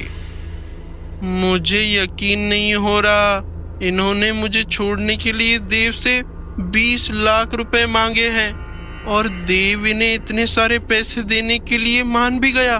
उसने हाँ करने से पहले एक बार भी नहीं सोचा। मुझे नहीं पता था देव सच में मेरी इतनी परवाह करता है, लेकिन कुछ भी हो, मैं ऐसा नहीं होने दूंगा। मुझे किसी भी तरह यहाँ से निकलना होगा। निखिल ध्यान से अपने चारों तरफ देखता है। वो वहां से भाग निकलने का कोई तरीका सोच रहा था। तभी अचानक उसकी नजर थोड़ी दूर रखे एक टेबल पर जाती है। उसके ऊपर शराब की एक बोतल रखी हुई थी।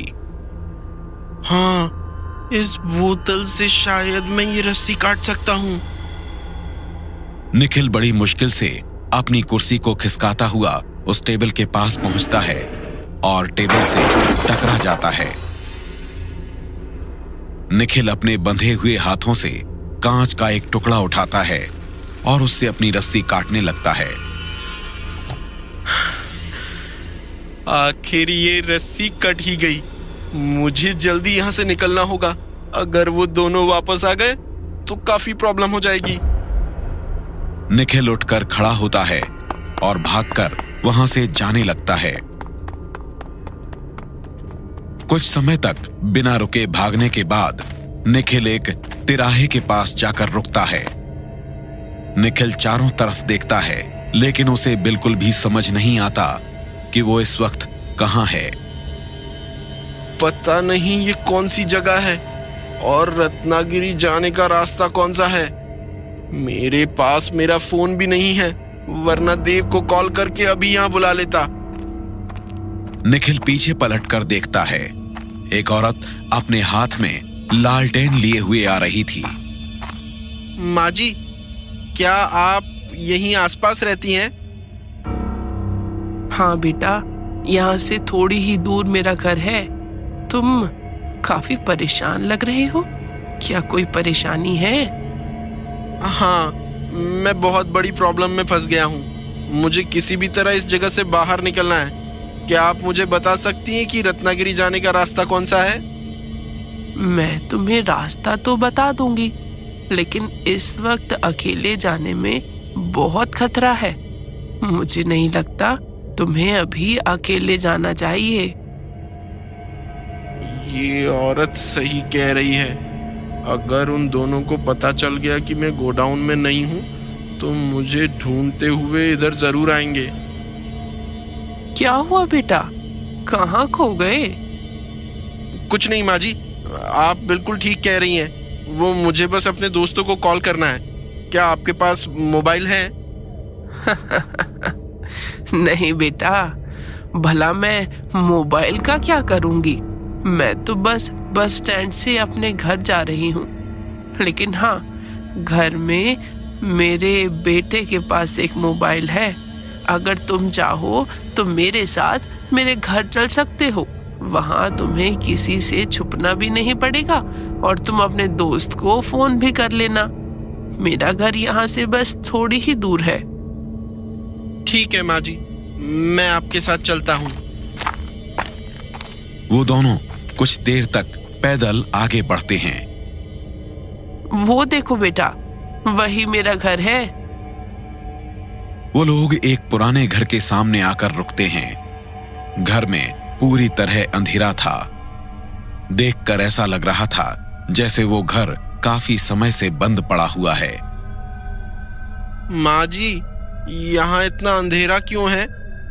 आपने तो कहा था आपका बेटा घर में ही है। क्या बताऊं बेटा, यहाँ बिजली का यही हाल रहता है। एक दिन रहती है तो दूसरे दिन नहीं। तुम मेरे पीछे आओ, मैं लालटेन दिखाती हूँ। निखिल उस औरत के पीछे पीछे उस घर के अंदर जाता है। निखिल के अंदर जाते ही घर का दरवाजा अपने आप बंद हो जाता है और वो लालटेन भी बुझ जाती है।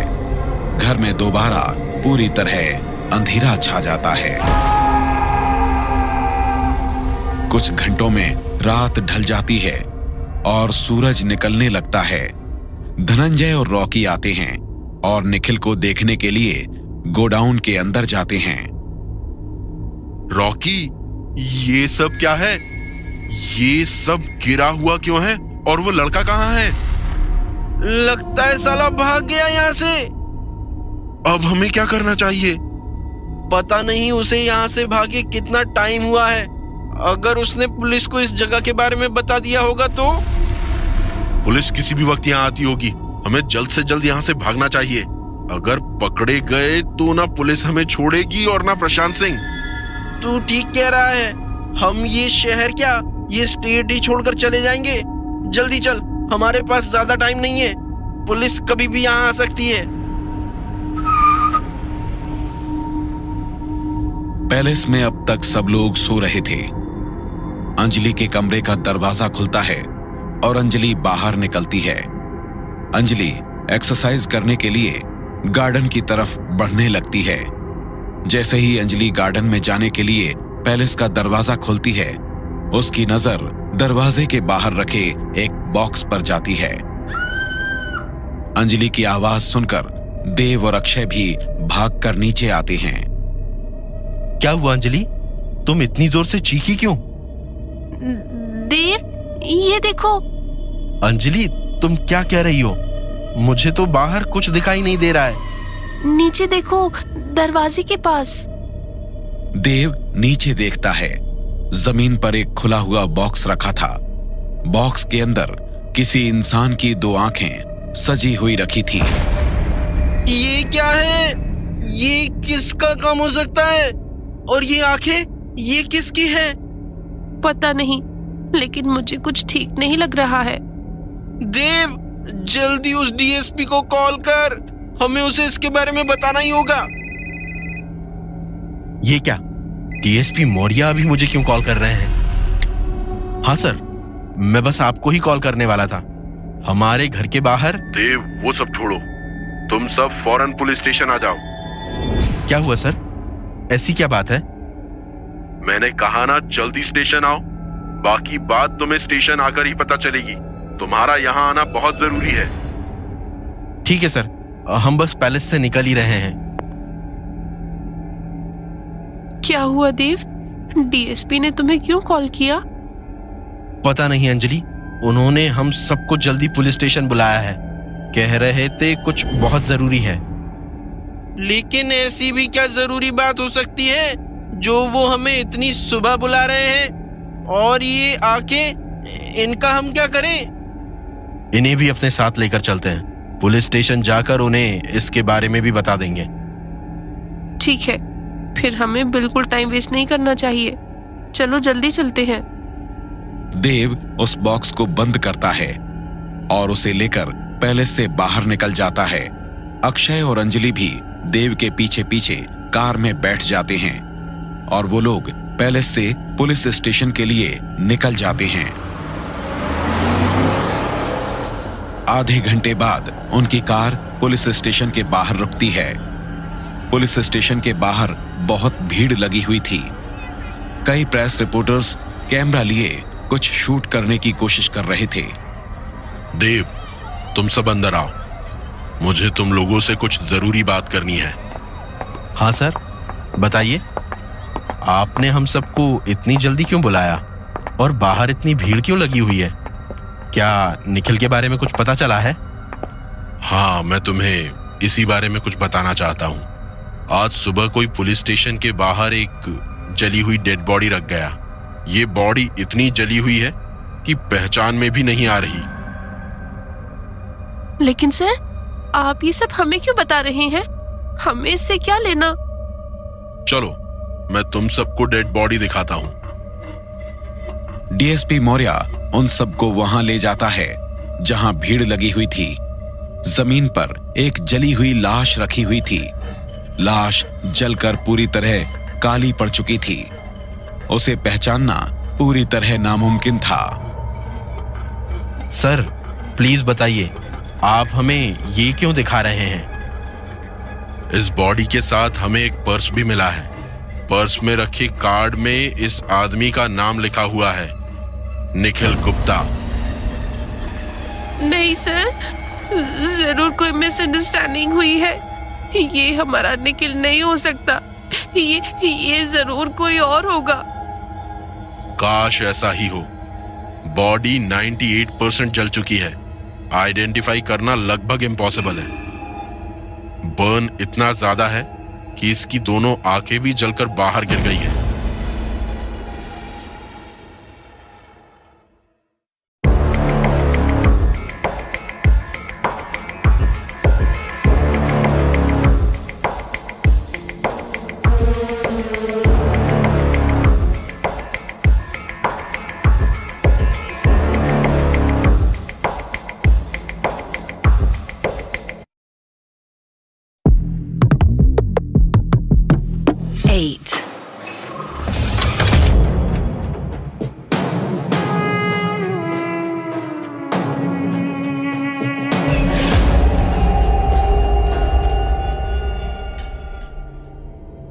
क्या इसकी आंखें निकलकर गिर गई? हाँ, ऐसे क्रिटिकल बर्न केस में कभी कभी ऐसा होता है। अगर ऐसा है तो बात इतनी सिंपल नहीं है सर। तुम कहना क्या चाहते हो? सीधे सीधे कहो। आज सुबह आपके कॉल करने से थोड़ी देर पहले हमें अपने घर के बाहर एक बॉक्स मिला था। हम आपको कॉल करने ही वाले थे, लेकिन उससे पहले आपका कॉल आ गया और आपने हमें यहाँ बुला लिया। क्यों? क्या था उस बॉक्स में? अक्षय, कार से वो बॉक्स लेकर आना। अक्षय फौरन कार की तरफ जाता है और कार से वो बॉक्स निकाल कर लाता है। ये क्या है? ये तो किसी गिफ्ट बॉक्स जैसा लग रहा है। इसका इस डेड बॉडी से क्या कनेक्शन है? सर, ये कोई नॉर्मल गिफ्ट बॉक्स नहीं है। ये देखिए। देव वो बॉक्स खोलकर डीएसपी मौर्य को दिखाता है। बॉक्स के अंदर देखकर डीएसपी के होश उड़ जाते हैं। ये कैसे? जब हमने सुबह इसे देखा तो हम भी आप ही की तरह हैरान रह गए थे। डीएसपी मौर्य अब भी उन दो आंखों को ही देख रहे थे। ऐसा लग रहा था जैसे वो आंखें उसे ही घूर रही थीं। बंद करो इसे, मैं इसे और नहीं देख सकता। सर, ये डेड बॉडी जिसकी भी है, उसकी आंखें जलने से नहीं निकली है। पहले किसी ने इसकी आंखें निकाली और फिर उसे जला दिया। क्या तुम श्योर हो ये तुम्हारे फ्रेंड निखिल की बॉडी नहीं है? सर, हमने आपसे कहा ना, बार बार ऐसा मत बोलो। हमने कल रात ही निखिल से बात की है, वो ठीक है, और आज हम उसे लेकर भी आ जाएंगे। ये हमारा निखिल नहीं है। क्या तुमने निखिल से बात की? लेकिन वो तो... सर, अक्षय सही कह रहा है। कल रात निखिल के किडनैपर का फोन आया था। उसने निखिल के बदले हमसे 20 लाख रुपए मांगे हैं। तो तुमने इसके बारे में मुझे क्यों नहीं बताया? तुम्हें कल रात ही मुझे इन्फॉर्म कर देना चाहिए था। सर, उसने कहा कि अगर हमने किसी को भी इस बारे में बताया तो वो निखिल को मार देगा। वो आज 10 बजे फिर कॉल करने वाला है। उसने कहा है निखिल को सही सलामत हमारे पास भेज देगा। इसीलिए हम कह रहे हैं ये बॉडी निखिल की नहीं हो सकती। देव, तुम लोग इतनी सुबह पुलिस स्टेशन में क्या कर रहे हो? शुभम और शिल्पा को अचानक वहां देखकर देव, अंजलि और अक्षय हैरान रह जाते हैं। डीएसपी मौर्या ने हमें यहाँ बुलाया है, लेकिन तुम यहाँ कैसे? और तुम्हें हॉस्पिटल से डिस्चार्ज कब मिला? आज सुबह ही। मैंने सोचा था कि घर जाकर तुम लोगों को सरप्राइज दूंगा, लेकिन शंभू काका ने बताया कि तुम सब पुलिस स्टेशन आए हो। ऐसी क्या बात थी जो मौर्या सर ने तुम्हें इतनी सुबह यहाँ बुलाया? देखो ना शुभम, ये कह रही है कि ये जली हुई बॉडी निखिल की है। इन्हें जरूर कोई मिसअंडरस्टैंडिंग हुई है। हमने कल ही फोन पर निखिल से बात की है। ये निखिल नहीं हो सकता, है ना देव? अंजलि की बात सुनकर शुभम के चेहरे के सारे एक्सप्रेशंस गायब हो जाते हैं। सर, क्या आप एक बार और ये बॉडी निकाल कर दिखा सकते हैं? हाँ अंकुल, बॉडी के ऊपर से कवर हटाओ। अंकुल उस लाश के ऊपर से कवर उठाता है। कवर के हटते ही उसकी बदबू सब तरफ फैल जाती है। शुभम उस जली हुई बॉडी को ध्यान से ऊपर से नीचे तक देखता है।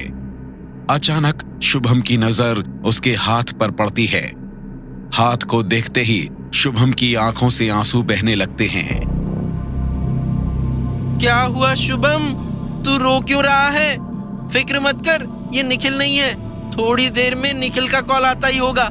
हम आज ही उसे लेकर आ जाएंगे। देव ने पैसे भी अरेंज कर लिए हैं। ये रिंग से तुम्हारा क्या मतलब है शुभम?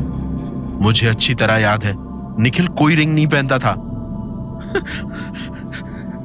ये मेरी रिंग है। जब निखिल हॉस्पिटल मेरे साथ रुका था तब मैंने ही उसे पहनाई थी। शुभम की बात सुनकर वहां खड़े सभी लोगों की आंखों से आंसू निकलने लगते हैं। शिल्पा को कुछ समझ नहीं आ रहा था, आखिर ये सब क्या हो रहा है। जैसे ही वो शुभम की बात सुनती है, उसे चक्कर आ जाता है और वो जमीन पर गिर जाती है। शिल्पा! एम्बुलेंस आ चुकी है। अब बॉडी को ऑटोप्सी के लिए ले जाएंगे। मुझे पता है ये सब तुम लोगों के लिए बहुत मुश्किल है। अभी तुम सब घर जाओ और एक दूसरे का ख्याल रखो। तंत्रा और वो साया उसी खंडर के अंदर थे जहां कल रात वो औरत निखिल को लेकर आई थी। वाह तंत्रा, आखिर तूने ये कर ही दिखाया। आखिर हमने उनमें से एक को रास्ते से हटा ही दिया। बहुत जल्दी हम बाकी सबको भी खत्म कर देंगे और फिर अंजलि और मेरे बीच कोई नहीं आ पाएगा।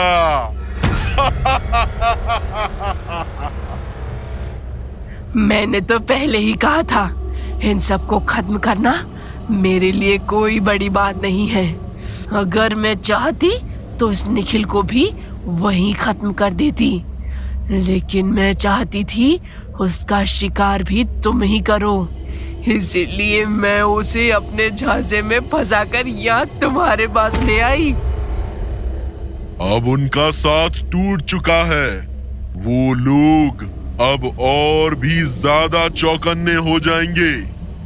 अमावस्या में अभी 1 महीना बचा है, तब तक हमें उन सबको अपने रास्ते से हटाना होगा।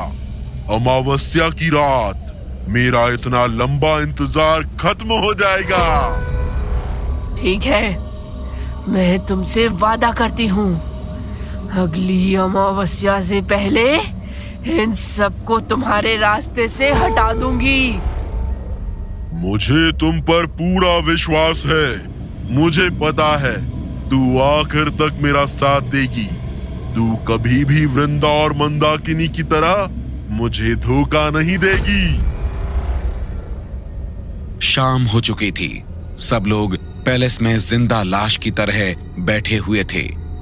पुलिस स्टेशन से वापस आने के बाद न किसी ने किसी से बात की थी और न ही किसी ने खाना खाया था।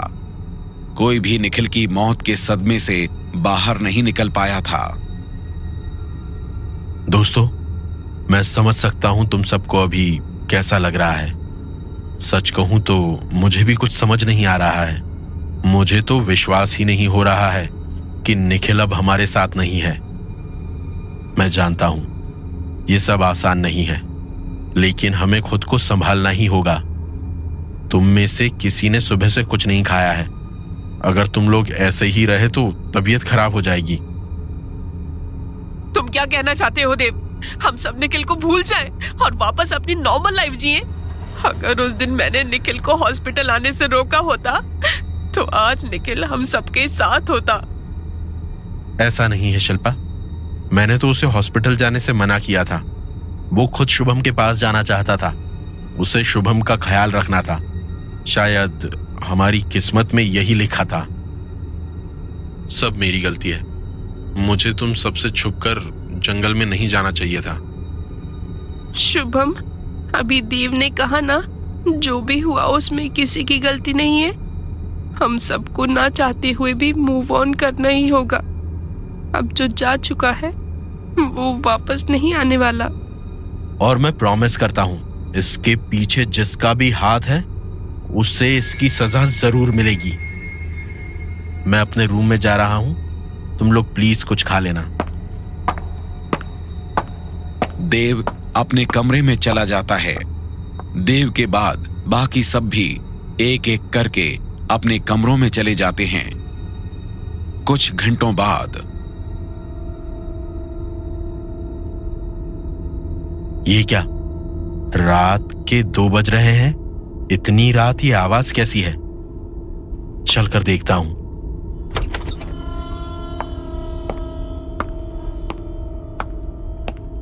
अंजलि, क्या तुम हो? ये आवाज तो नीचे से आ रही है। नीचे जाकर देखता हूं, शायद अंजलि या शिल्पा में से कोई होगा।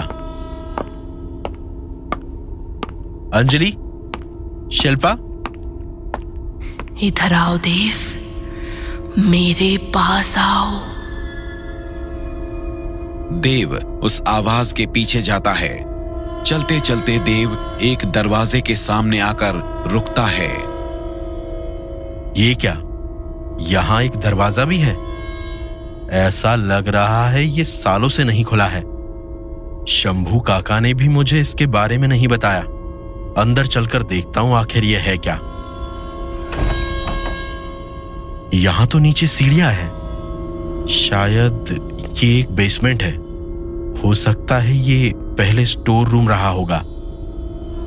देव सीढ़ियों से उतरकर नीचे जाने लगता है।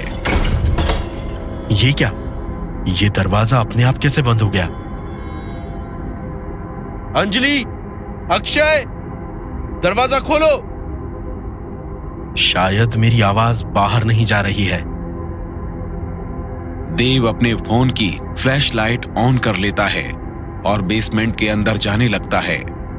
अंदर बहुत सारा पुराना सामान रखा हुआ था। अचानक देव की नजर एक शेल्फ पर पड़ती है। ये क्या, ये तो किसी पुरानी बुक जैसा लग रहा है। देव उस किताब को उठाकर देखता है। किताब के पहले पन्ने पर एक नाम लिखा हुआ था,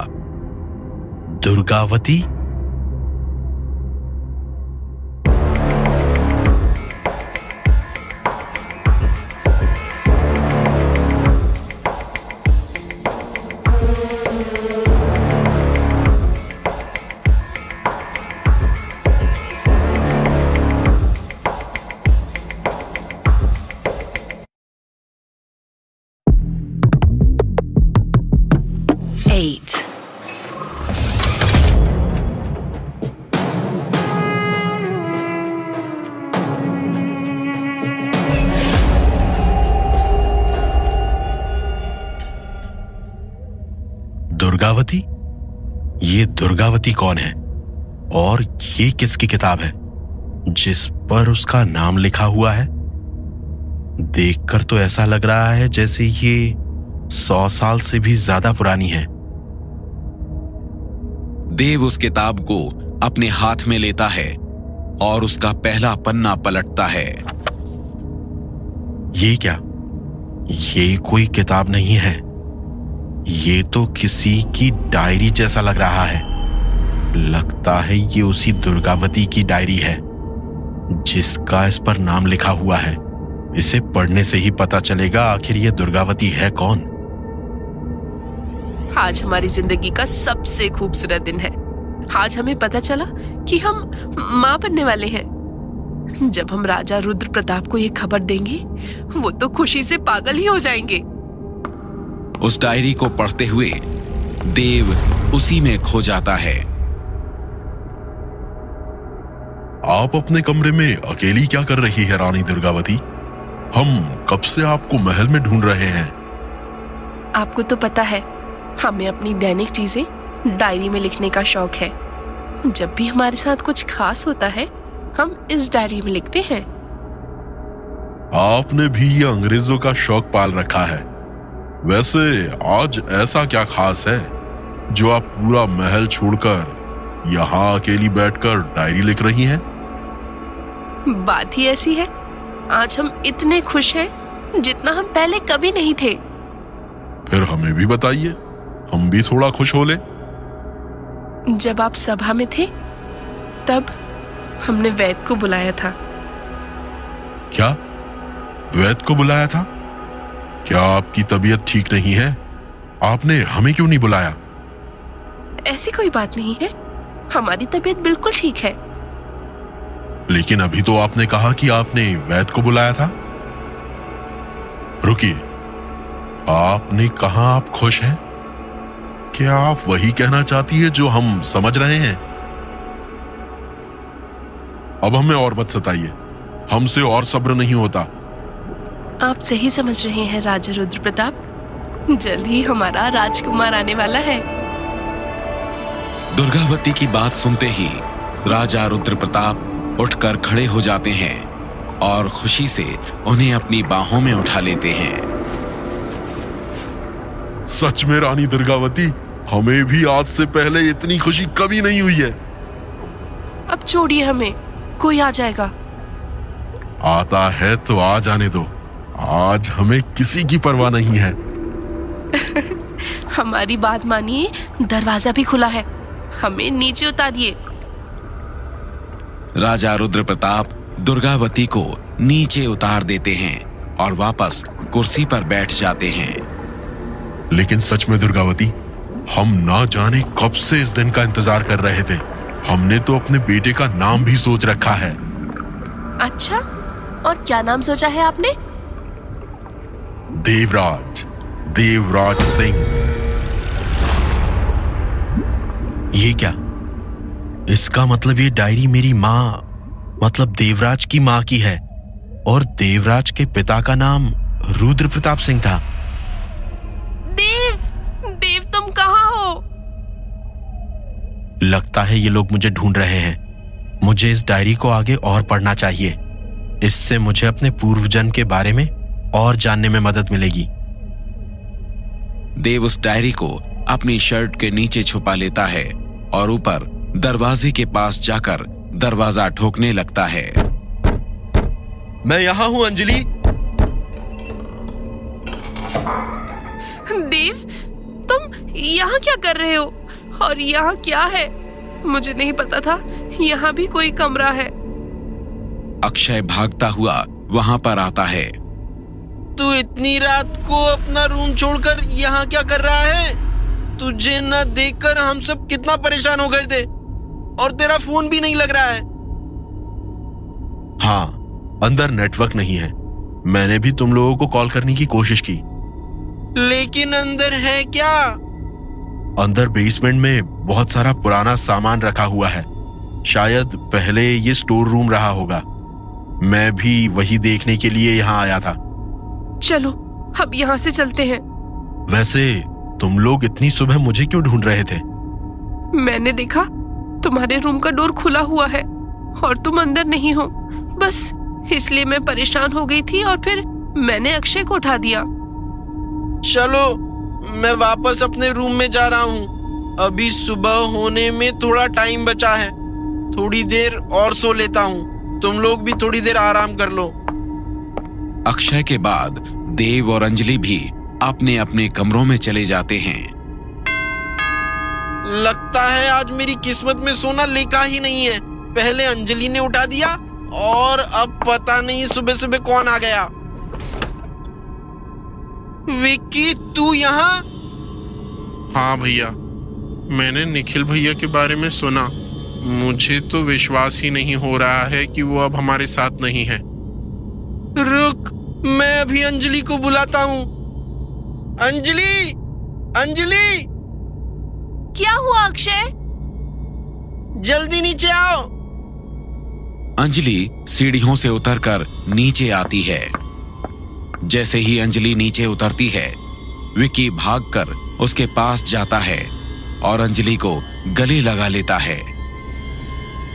विक्की? अंजलि पूरी तरह हैरान रह जाती है। दीदी आप ठीक हो ना? अब आप चिंता मत करो, मैं आपके साथ हूँ। जब तक सब ठीक नहीं हो जाता मैं आपको छोड़कर कहीं नहीं जाने वाला। लेकिन विक्की तू यहाँ क्या कर रहा है? तुझे यहाँ नहीं आना चाहिए था। तुझसे यहाँ आने को किसने कहा? दीदी आप ये कैसी बात कर रही हो?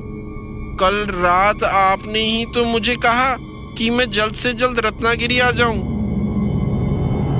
अंजलि को कुछ समझ नहीं आ रहा था। आखिर विक्की ऐसा क्यों कह रहा है?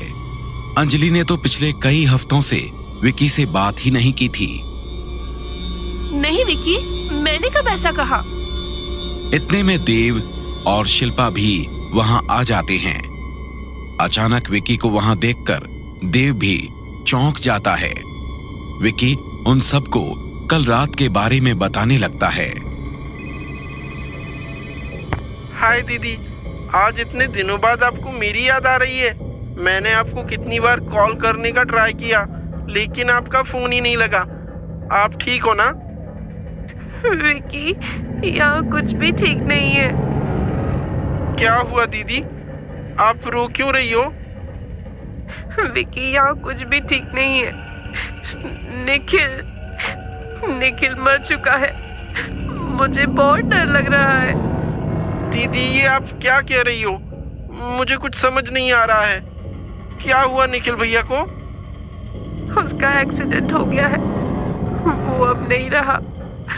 मुझे बहुत डर लग रहा है विक्की, तू जल्दी यहाँ आ जा। ठीक है दीदी, आप बस आज रात वेट करो, मैं कल सुबह ही रत्नागिरी आ जाऊंगा। विक्की की बात सुन अंजलि और बाकी सबके होश उड़ जाते हैं। सब समझ जाते हैं कि कुछ तो गड़बड़ है। अंजलि कभी भी जानबूझकर विक्की को वहां नहीं बुला सकती। रत्नागिरी आकर अब विक्की भी खतरे में पड़ चुका था। आप कल रात फोन पर बहुत परेशान और डरी हुई लग रही थी, इसीलिए मैं कल लेट नाइट ही रत्नागिरी के लिए निकल गया। लेकिन मेरा विश्वास करो, मैंने। विक्की तुम बहुत लंबा ट्रैवल करके आए हो, थक गए होगे। जाओ पहले जाकर हाथ मुंह धो लो। लेकिन निखिल भैया का एक्सीडेंट कैसे हुआ? और जब ये सब हुआ तो आप सब कहाँ थे?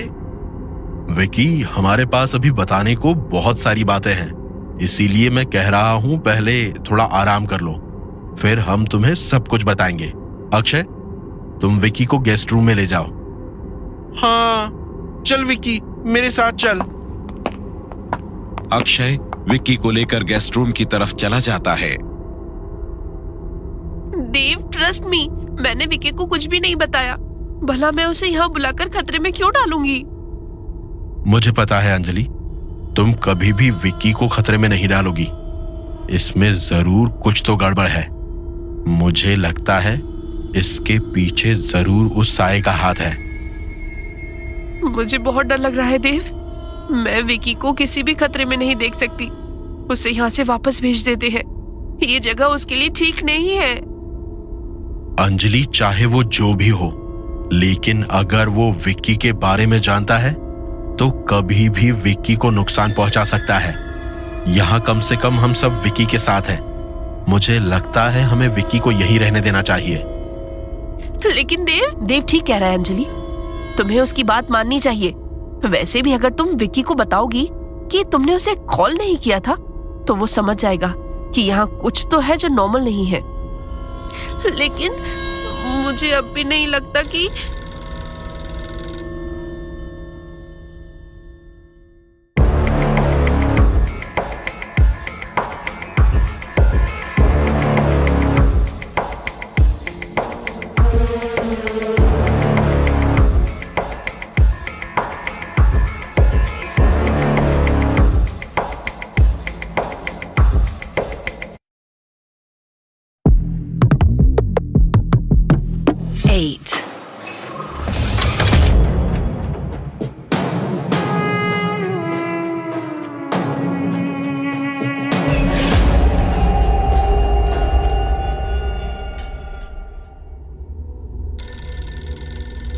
पता नहीं अब किसका कॉल है।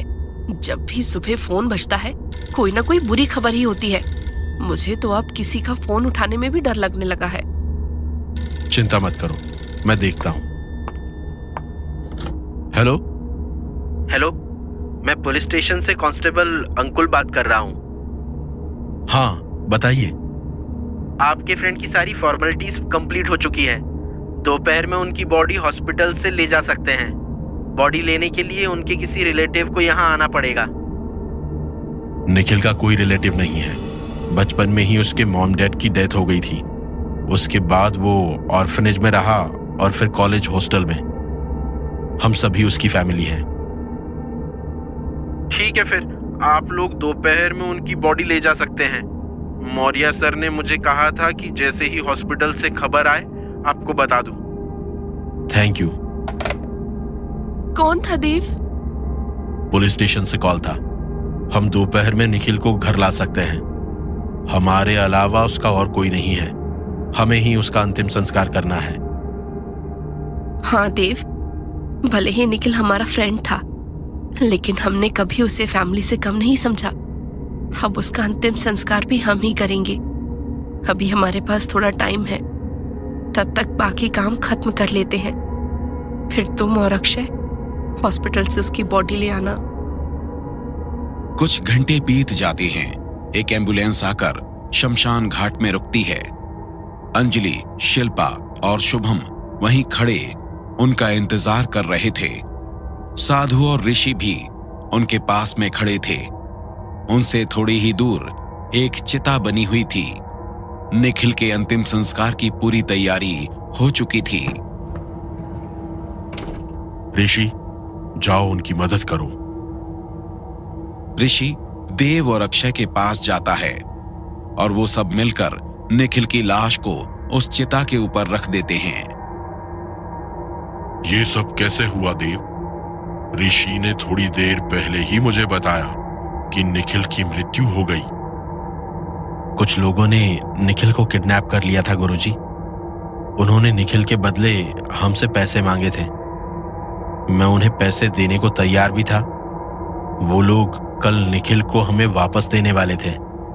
पता नहीं उन्होंने ऐसा क्यों किया। क्या वो लोग पकड़े गए? नहीं गुरुजी, अब तक तो उनका कोई भी पता नहीं चला है। लेकिन उन लोगों ने निखिल की जान ली है। निखिल को मैंने कभी अपने भाई से कम नहीं समझा। मैं उन्हें सजा दिलाकर ही रहूंगा। साधु अपना एक हाथ निखिल की लाश के ऊपर रखता है और अपनी आंखें बंद कर लेता है। कुछ ही देर में एक झटके से अपनी आंखें खोलता है। क्या हुआ गुरुजी? आप ऐसा क्यों कर रहे हैं? मुझे पहले से शक था। मेरा शक सही निकला। गुरुजी आप क्या कह रहे हैं? मुझे कुछ भी समझ नहीं आ रहा है। मैं अब भी निखिल के शरीर में एक अमानवीय ऊर्जा महसूस कर सकता हूं। इसकी जान जैसे भी गई हो, इसकी जान किसी इंसान ने नहीं ली है। गुरुजी, क्या ये भी उस साये का काम है? इसी बात का मुझे डर है, कहीं निखिल की जान उस साये ने न ली हो। अगर ये उसी का काम है तो हमारे लिए मुश्किल और भी बढ़ जाएगी। हर शिकार के साथ उसकी शक्तियां और भी बढ़ती जा रही है। हमें जल्द से जल्द इसका कोई समाधान निकालना होगा। हमें अब क्या करना चाहिए गुरुजी? तुम लोगों को अभी 7 दिन और प्रतीक्षा करनी होगी। मुझे 7 दिन तक अन्न त्याग करके तपस्या करनी होगी। उसके बाद मैं हवेली में एक यज्ञ करूंगा। ये एक बहुत खतरनाक यज्ञ है।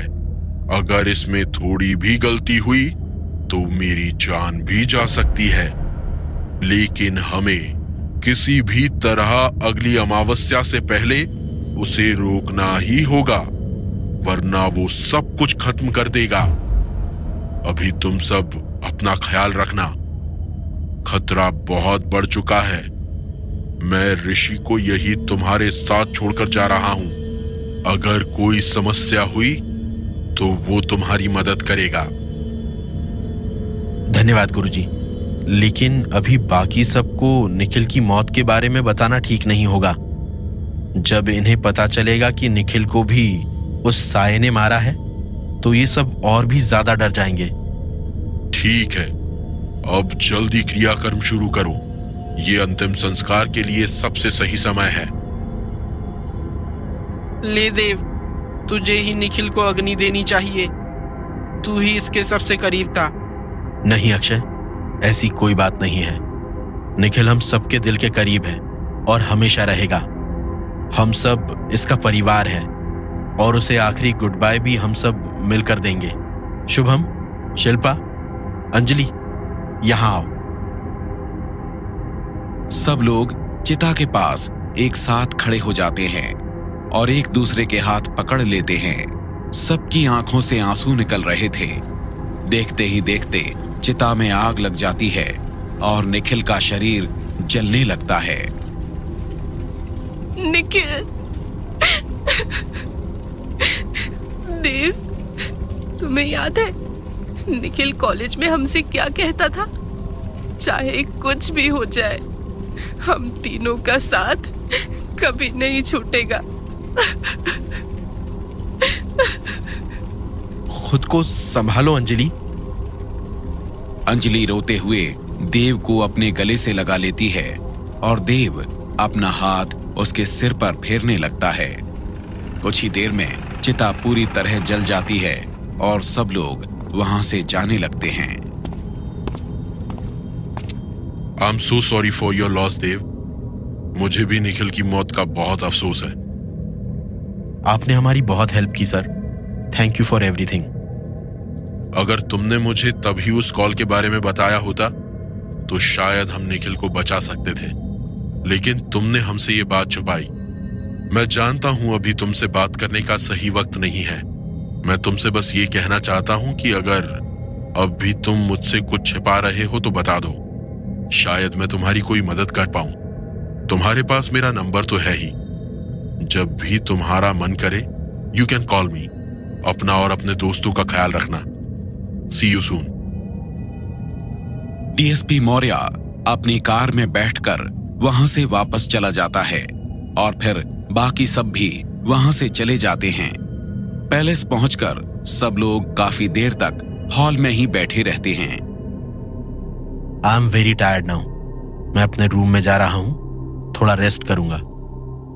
वैसे भी कुछ देर में डिनर का टाइम हो जाएगा देव। डिनर करके ही चले जाना। नहीं शिल्पा, मुझे भूख नहीं है। मैं जा रहा हूं। देव अपने कमरे में जाता है और अपनी अलमारी खोलता है। रानी दुर्गावती की डायरी अलमारी में ही रखी हुई थी। देव देखता है कि डायरी का एक पन्ना पहले से ही खुला हुआ है। अरे, ये कैसे हो सकता है? मुझे अच्छी तरह से याद है, मैंने ये डायरी बंद करके अंदर रखी थी।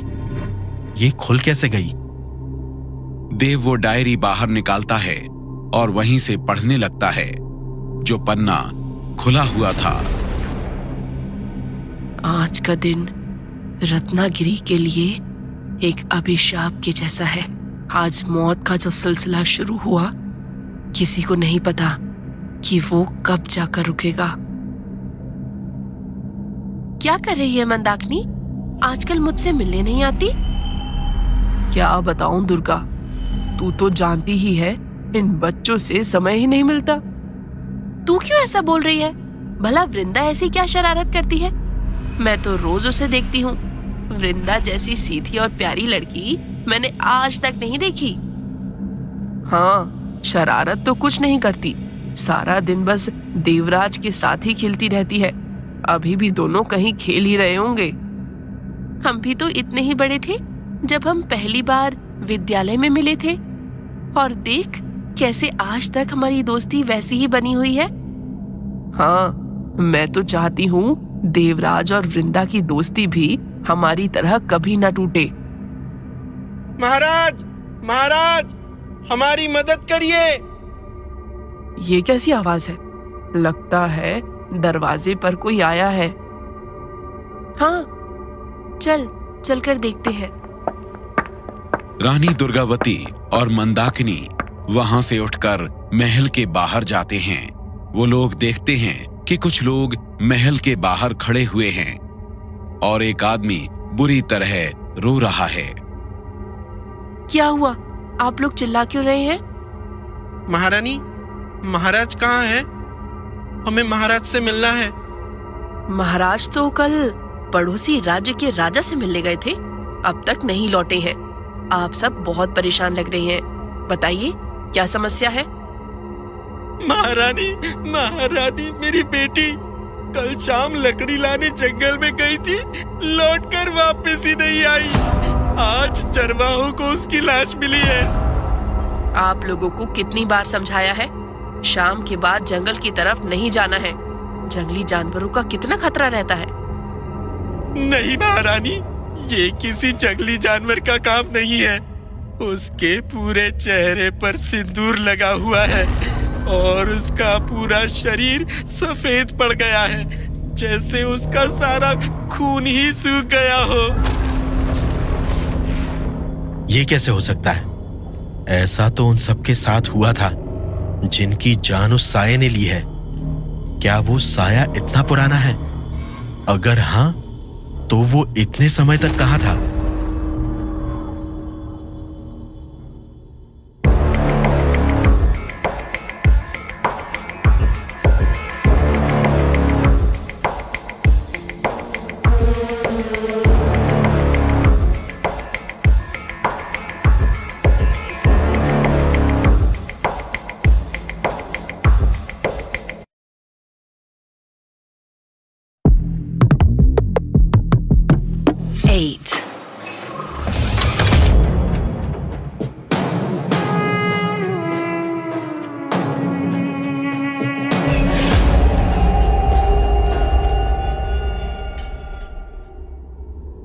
मुझे इस डायरी को और आगे पढ़ना चाहिए।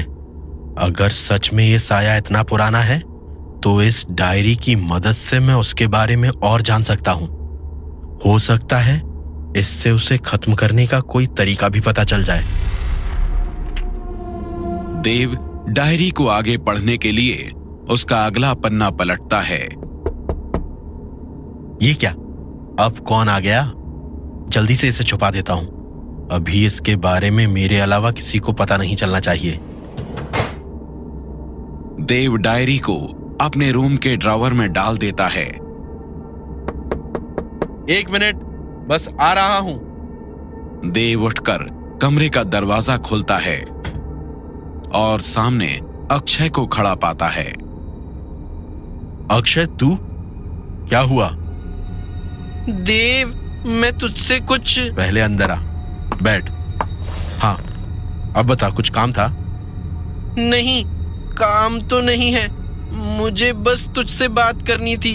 जब से हम लोग निखिल का अंतिम संस्कार करके वापस आए हैं, मुझे बहुत अजीब लग रहा है। क्यों? तेरी तबीयत तो ठीक है ना? हाँ, मेरी तबीयत बिल्कुल ठीक है, बस थोड़ा अजीब लग रहा है। ऐसा मैंने पहले कभी महसूस नहीं किया। हो सकता है निखिल की मौत के कारण तुझे ऐसा लग रहा हो। हाँ, ऐसा हो सकता है। सच कहूँ तो निखिल की डेथ के बाद मुझे भी बहुत डर लग रहा है। कुछ दिन पहले तक निखिल यही हम सबके साथ था और आज हम उसे जलाकर आ रहे हैं। उसने कभी नहीं सोचा होगा कि उसके साथ ऐसा कुछ होगा। कहीं हमारे साथ भी। नहीं अक्षय, ऐसा मत बोल। अब मेरे होते हुए मैं हम में से किसी को भी कुछ नहीं होने दूंगा। मुझे पता है देव, लेकिन तू हर वक्त तो सबके साथ नहीं हो सकता ना। हम निखिल को भी कहाँ बचा पाए। इस बार तो हमने निखिल से बात भी की थी। जब हम उसे एक इंसान से भी नहीं बचा पाए, फिर अभी तो हमारा सामना पता नहीं किस चीज से है। नहीं, मैं ऐसे नहीं बता सकता कि निखिल की जान भी किसी इंसान ने नहीं, उस साये ने ली है। नहीं अक्षय, ये वक्त हिम्मत हारने का नहीं है। गुरुजी ने कहा है वो हमें इस प्रॉब्लम से जरूर निकालेंगे। हमें बस कुछ दिन और वेट करना है। मैं तो फिर भी खुद को संभाल लूंगा, लेकिन बाकी लोगों का क्या? निखिल की डेथ के बाद सब लोग उदास और डरे हुए हैं। कल से किसी ने ठीक से खाना भी नहीं खाया है। अगर ऐसा ही रहा तो पता नहीं आगे क्या होगा। देव, देव, विकी। क्या हुआ अंजलि? आराम से बताओ। देव, मैं विकी के रूम में गई थी। वो अपने रूम में नहीं है। पता नहीं इतनी रात को वो कहाँ गया होगा। मुझे बहुत डर लग रहा है। उसे तो यहाँ के बारे में कुछ पता भी नहीं है। अंजलि घबराओ मत, वो पैलेस में ही कहीं होगा। चलो हम चलकर उसे ढूंढते हैं। नहीं देव, मैंने पूरे पैलेस में देख लिया, वो कहीं नहीं है। मुझे कुछ ठीक नहीं लग रहा है देव। अगर विकी को कुछ हो गया तो मैं कभी खुद को माफ नहीं कर पाऊंगी। अंजलि, देव और अक्षय रूम से बाहर निकलते हैं और विकी को सब तरफ ढूंढने लगते हैं। विकी, विकी, विकी। देव, अंजलि सही कह रही है। विक्की पैलेस में नहीं है। चल बाहर देखते हैं। सब लोग विकी को ढूंढते हुए पैलेस से बाहर आ जाते हैं। विकी। हाँ दीदी। विकी पैलेस के पीछे के गार्डन से भागता हुआ आता है और आकर अंजलि के सामने खड़ा हो जाता है। क्या हुआ दीदी? आप काफी परेशान लग रही हो। अंजलि विक्की के गाल पर एक थप्पड़ मारती है और फिर रोते हुए उसे अपने गले से लगा लेती है। तुझे इतनी रात अकेले बाहर जाने की क्या जरूरत थी? तुझे पता है मैं कितना परेशान हो गई थी। दीदी आप ये क्या बोल रही हो? अभी 10 ही बजे हैं। आप तो ऐसे बात कर रहे हो जैसे यहाँ कोई भूत रहता है। और वैसे भी आप लोग तो कुछ बोल ही नहीं रहे हो। जब से हम निखिल भैया को अग्नि देकर आए हैं, आप सबने जैसे बात करना ही बंद कर दिया है। मैंने कितनी बार पूछा निखिल भैया की डेथ कैसे हुई, लेकिन मुझे कोई कुछ बता ही नहीं रहा है। और अब छोटी सी बात पर आप सब इतना ओवर रिएक्ट कर रहे हो। यहाँ कुछ तो अजीब है जो आप सब मुझसे छुपा रहे हो। नहीं विकी, ऐसी कोई बात नहीं है। निखिल की डेथ से अंजलि बहुत डर गई है, इसीलिए जब उसने तुम्हें नहीं देखा तो वो कुछ ज्यादा ही घबरा गई। और यहाँ रात में कई सांप भी निकलते हैं, इसीलिए हम रात को ज्यादा बाहर नहीं निकलते। क्या आप लोगों ने सच में मुझे इतना बेवकूफ समझ रखा है? नहीं बताना तो मत बताओ, लेकिन कम से कम झूठ तो मत बोलो। मैं अपने रूम में जा रहा हूँ। देव, तुमने देखा विक्की कैसे मुझ पर गुस्सा कर रहा था? उसने आज से पहले कभी मुझसे ऐसे बात नहीं की है।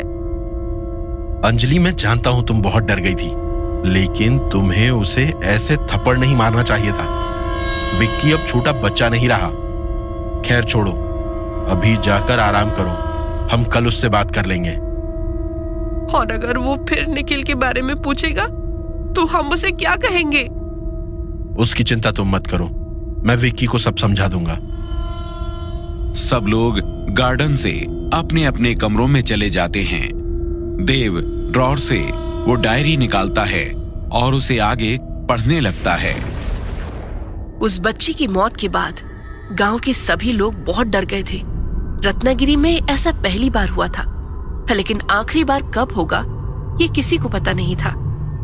अगले दिन राजा रुद्र प्रताप सिंह पड़ोसी राज्य के दौरे से वापस आते हैं और गांव वाले उन्हें सारी बात बताते हैं।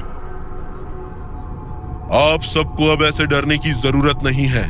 अब हम आ गए हैं। जिस किसी ने भी हमारे बेटी के साथ ऐसा किया है, हम उसे इसकी सजा जरूर देंगे। हम सब आज रात ही जंगल में जाएंगे और उसे पकड़ कर लाएंगे। हमारे साथ हमारे सेनापति चंद्रशेखर और सैनिकों की एक टुकड़ी भी जाएगी। क्यों चंद्रशेखर? जी महाराज, जैसा आप आदेश दें। आज हम उस कातिल को ढूंढ कर ही आएंगे। रात को राजा रुद्र प्रताप सिंह गांव वालों और कुछ सैनिकों के साथ उस कातिल को ढूंढने जंगल में गए, लेकिन उन्हें जंगल में कोई नहीं मिला। अगले महीने फिर से अमावस्या की रात आई और गांव की एक और लड़की गायब हो गई। कुछ दिनों बाद उसकी भी लाश वैसी ही हालत में मिली जैसी उस पहली लड़की की मिली थी। दूसरी बार भी किसी को जंगल में कुछ नहीं मिला। कुछ दिनों के बाद एक आदमी अपने चेहरे पर कपड़ा बांधे हुए जंगल के बीच एक गुफा के अंदर खड़ा था। तुमने जैसा कहा मैंने ठीक वैसा ही किया है।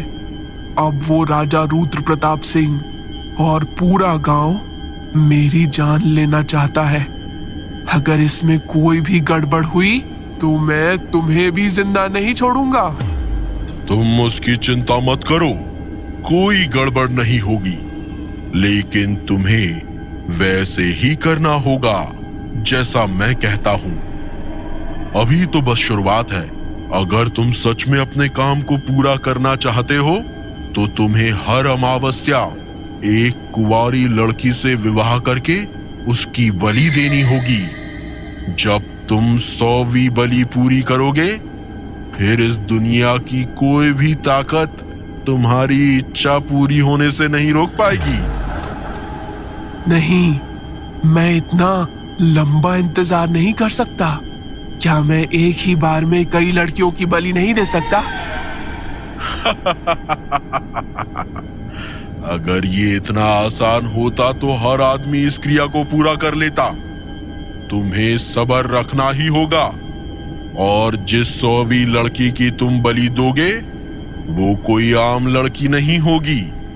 तुम्हें एक विशेष लड़की को ढूंढना होगा। उसकी मदद से तुम अपनी कामना पूरी कर पाओगे। लेकिन मुझे ऐसी लड़की मिलेगी कहां से?